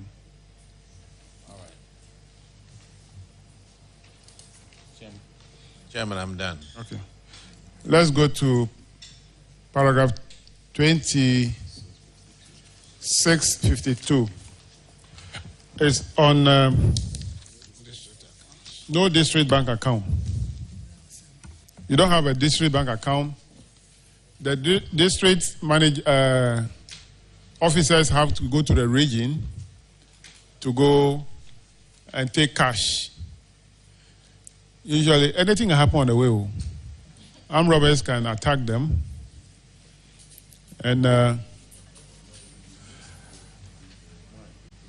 so it's risky they carry cash from the regional offices. So the recommendation is that it should liaise with Controller and Accountant General to facilitate the opening of account for the district offices. Has that been done? Yes, that has been done. We'll be working with the Controller's Office on that, and this is something we are in the final stages of it. So before our activities begin this year, we are very sure all our district offices are going to have district accounts, and this will ensure that they don't go to the regional capitals for funds for operational activities. Thank you, Mr. Chairman. Okay. Auditors, are you privy to the discussion going on between EC and Controller and Accountant General? Yeah, Mr. Chairman, we can confirm that on the 14th of February, a letter was sent to Controller and Accountant General. So just last week? Thank you very much, sir. Because they are coming here, so they have to do something. But that is a fact. And we hope that you speed up the process and get an account open for them. The last one in paragraph 2657, Honorable Roxon will take it. Chairman, thank you very much. Electoral Commission, the auditors are saying that in a very willful breach of law, you breached the law willfully. You have not provided storage places for your regional offices as well as some district offices in the Volta region.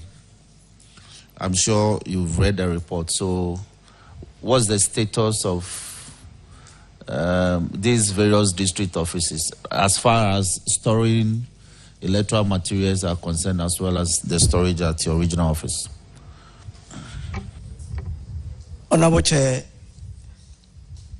with regards to storage facilities, the specific district mentioned, let me begin by saying that for our regional offices, we don't have such problems.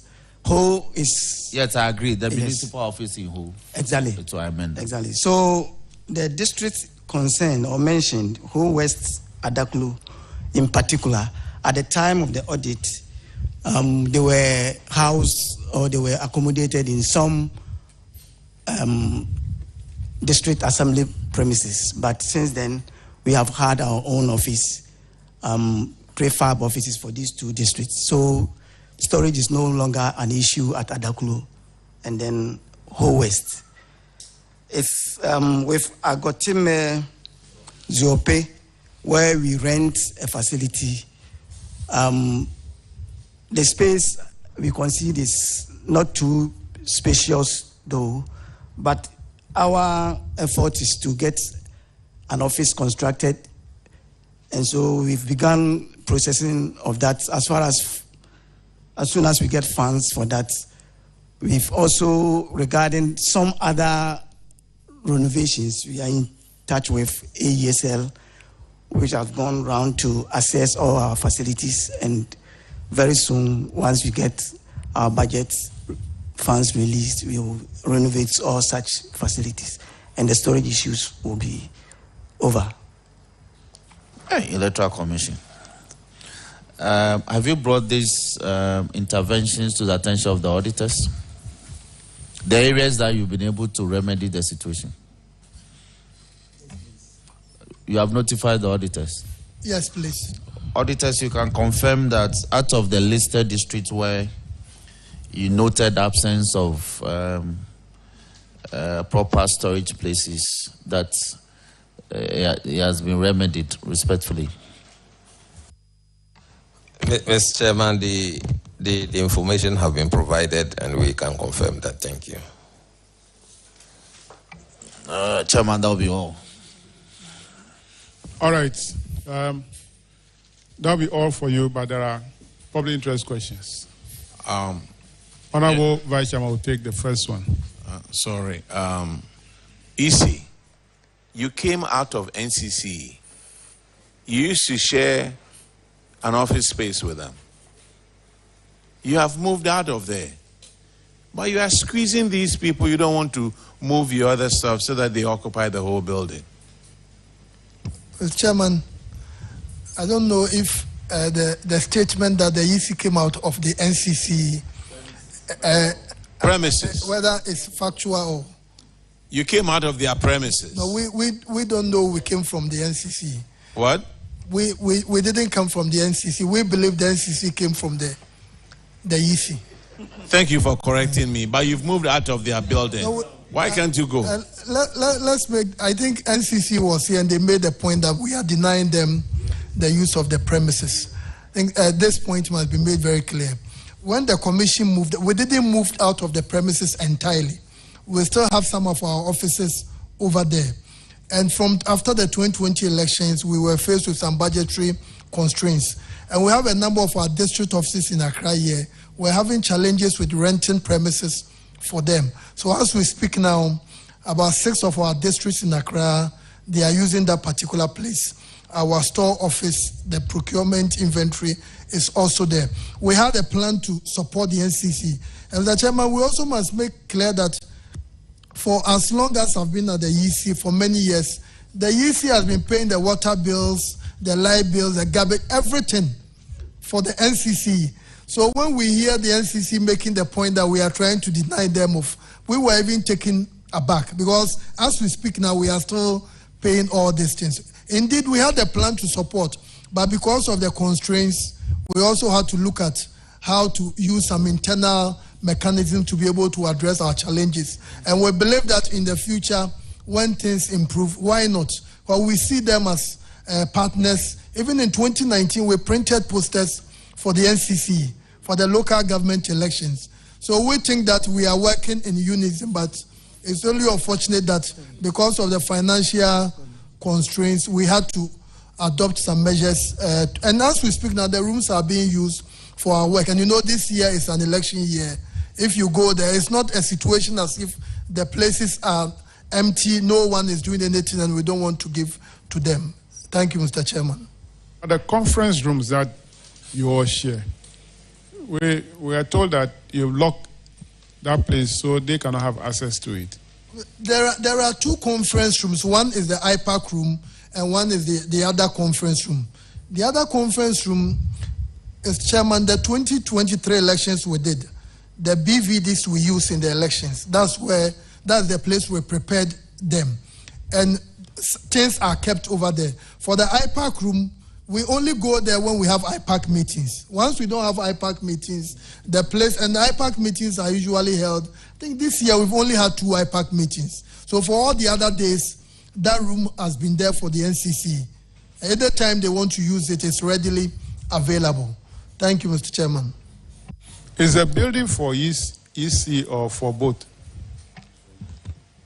I think from the EC's perspective, we know the building is for us. Did you build it yourself? Did you build it? Did you build it yourself? Whether you build or it's been given to you. Has it been given to you officially? No, we know per the records we have, we know the building is for us.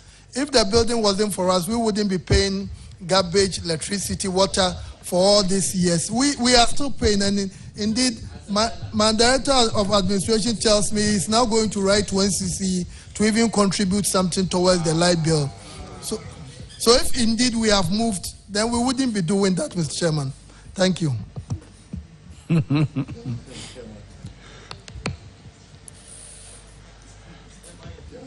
Honorable Apak. Thank you, Chairman. Mr. Chairman, I want to ask the Electoral Commission that in light of the upcoming election, which is barely 11 months away, 9 months away, I want to ask the EC when it would disclose the electoral calendar for the 2024 election. Chairman, we will certainly do it before the end of this month, before the month of February. The calendar should be out. Thank you. That should be before end of next week. Yes, if that's the end of February, Mr. Chairman. Yes, of course. February will end on Thursday next week. Mr. Chairman. Yes. Honorable Yusuf. Chairman, thank you. Dr. Bosman Asari, is that the name? Yes. Thank you, sir. You are reported to have said that in the 2024 election, we're going to use indelible ink. Is that true? Sir, let me get the question clear. You said 2024 election, general election, will use indelible ink as part of the electoral process, the voting process. I just want to find out whether that statement is coming from you. Yes, please. Now, in the District Assembly elections, you decided not to use it. But this is part of a law that was passed in Parliament. I'm talking about CI 127. So why would you use your own discretions to decide not to implement what this great house, this Parliament has passed for you to do? And if you have done that, don't you think that you have breached the laws of the state? Mr. Chairman, thank you.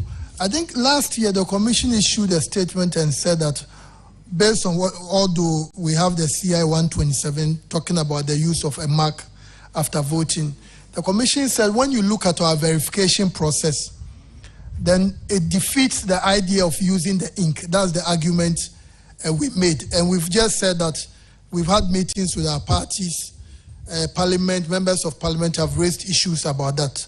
So the commission will look at it seriously. And I know within the shortest possible time, the commission will issue a full statement to that effect. Thank you. Doc, my concern is that you came to parliament that we should pass a law that will guide your work. And in there, we didn't force you to put the use of indelible ink.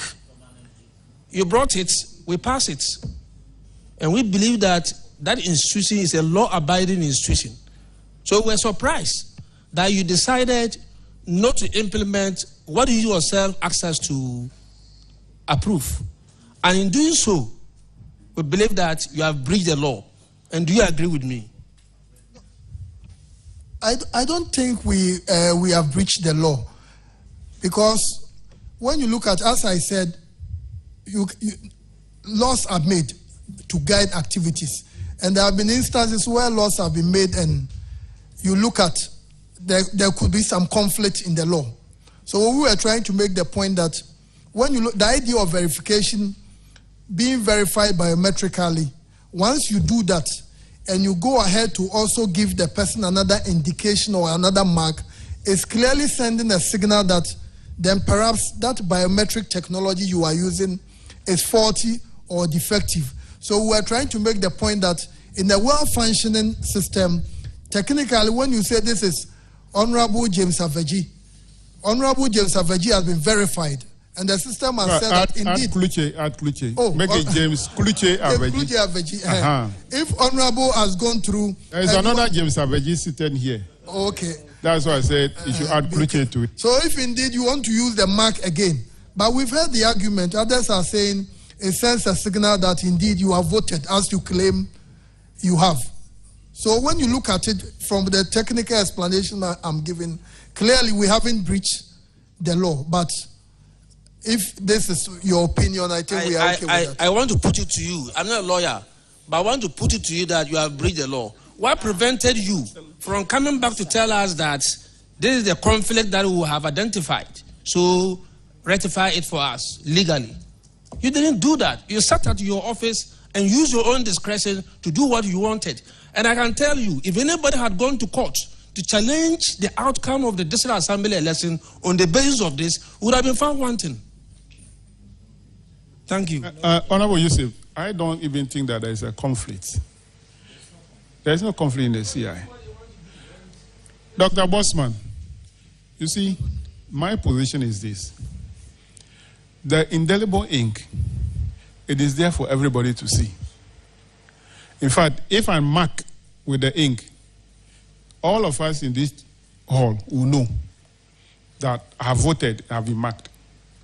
But if there is no marking, and you limit it to only the one person, individual, who is marking the BVR, there could be collusion. That is limited to only one person.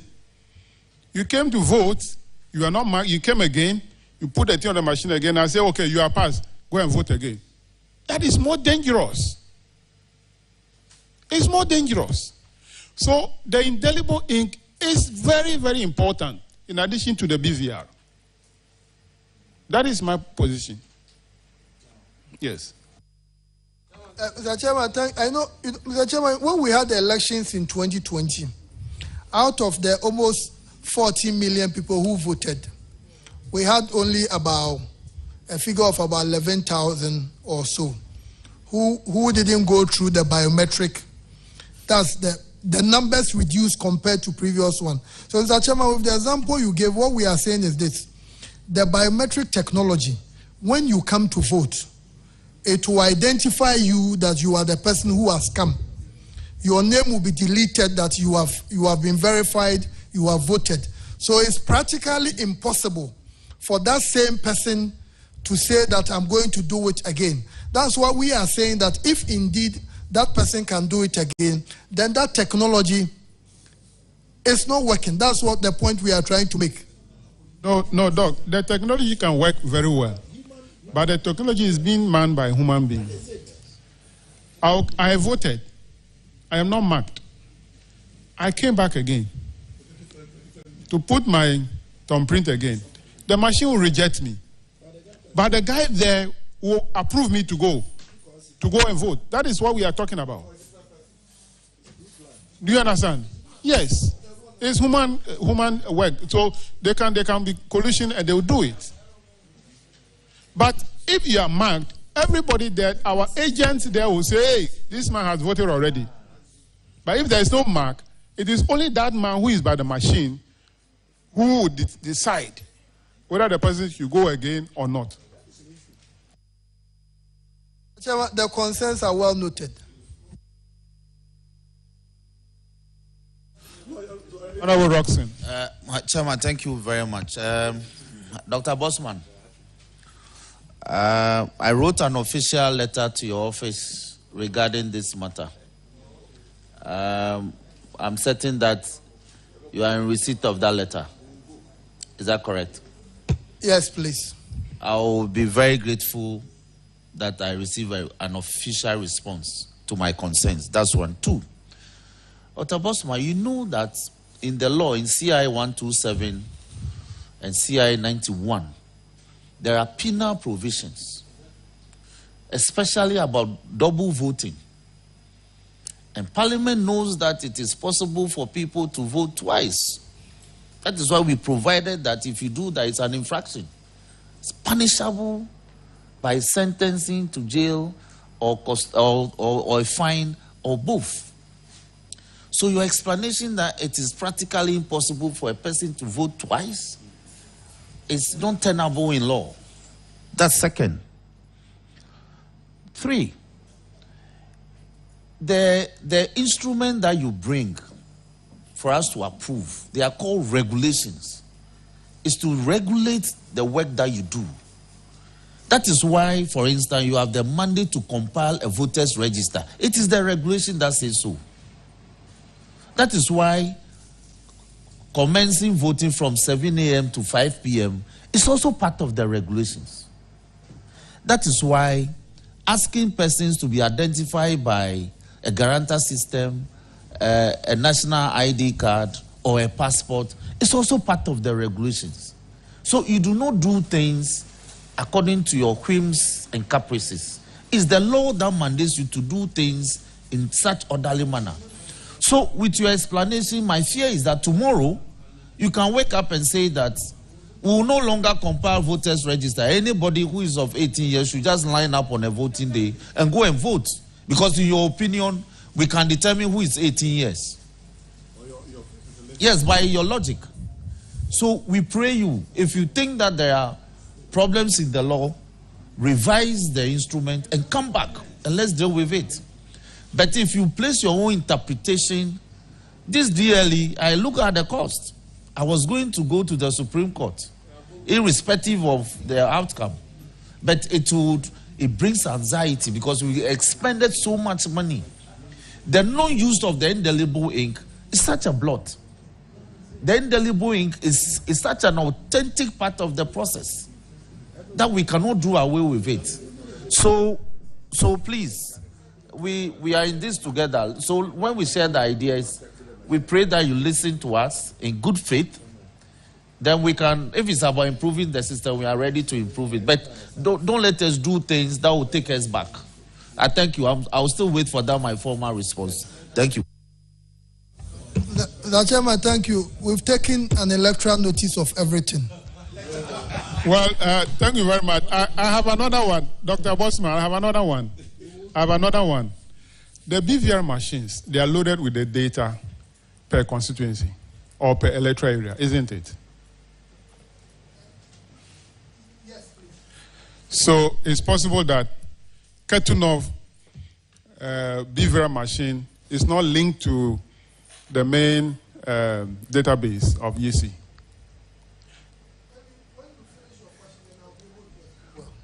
Well, my question is this. If that is the case, once the BVR machines operate remotely and they are not linked to the database, if I'm verified on this BVR machine, and if I come back to the same BVR machine, the machine will reject me. But if I go to another constituency, I can be verified in that BVR machine. That is what I want to do. No, it's not. That's why the point is that anyone who is a registered voter, if you are in constituency A, you appear here. If you go to the other place, you cannot be verified there. So you can only be verified, and the system we have what we call the deduplication. It ensures that anyone who is a registered voter is a unique individual in our system. So no one person can appear twice in our system. No one person can appear twice. Mr. Chairman, thank you. But you usually load the BVR with the data for the election. For that constituency, Mr. Chairman? Yes. That one is the BVD. Okay, the BVD. Yes, please. You load it with the data for verification of voters for that constituency. Yes, please. And you load it for another constituency. There's a different data for another constituency. Yes, please. So my point is it possible for me to register in constituency A and then register with a different face or different name in another constituency? No, please. Okay. That's why I say each individual is unique. And we run the process to ensure if you have registered twice, the system will take you out. Thank you. All right. All right, so that brings us to the end of the issue concerning the Electoral Commission. Thank you, Mr. Chairman. And then the public interest questions. So we'll be expecting to have your calendar by the close of the month. Thank you. Yes, Mr. Chairman. Thank you. You are discharged. Honorable members, we have come to the end of our program to look at the reports of the Auditor General for ministry, department, and other agencies, as well as public boards, corporations, and other statutory institutions. There are few agencies, other 2 or 3, who couldn't make it. So we'll request for their responses to the queries raised by the Auditor General. We are breaking, and I want to use the opportunity to thank all of you for participating fully in this 3-week sitting of the committee. I want to thank our secretariat staff, our clerks, for always being with us, the Auditor General staff for providing the verification and then the confirmation information. I want to thank all the ministers, their deputies, directors, chief directors, and all those that we have invited who appear before the committee. I want to thank them. And I'm not forgetting the press corps who helped us to disseminate our proceedings or public hearings, especially GTV, who is always there to cover us, and other media houses, and our own audiovisual department of Parliament, who record everything that we say here. We're not forgetting our Hansa department, who do the recording and that which will be captured in our records. So I thank everybody to make it. Very soon, the committee will go to the regions and do some of the report again. On that note, the committee sitting is adjourned sine die. Thank you very much.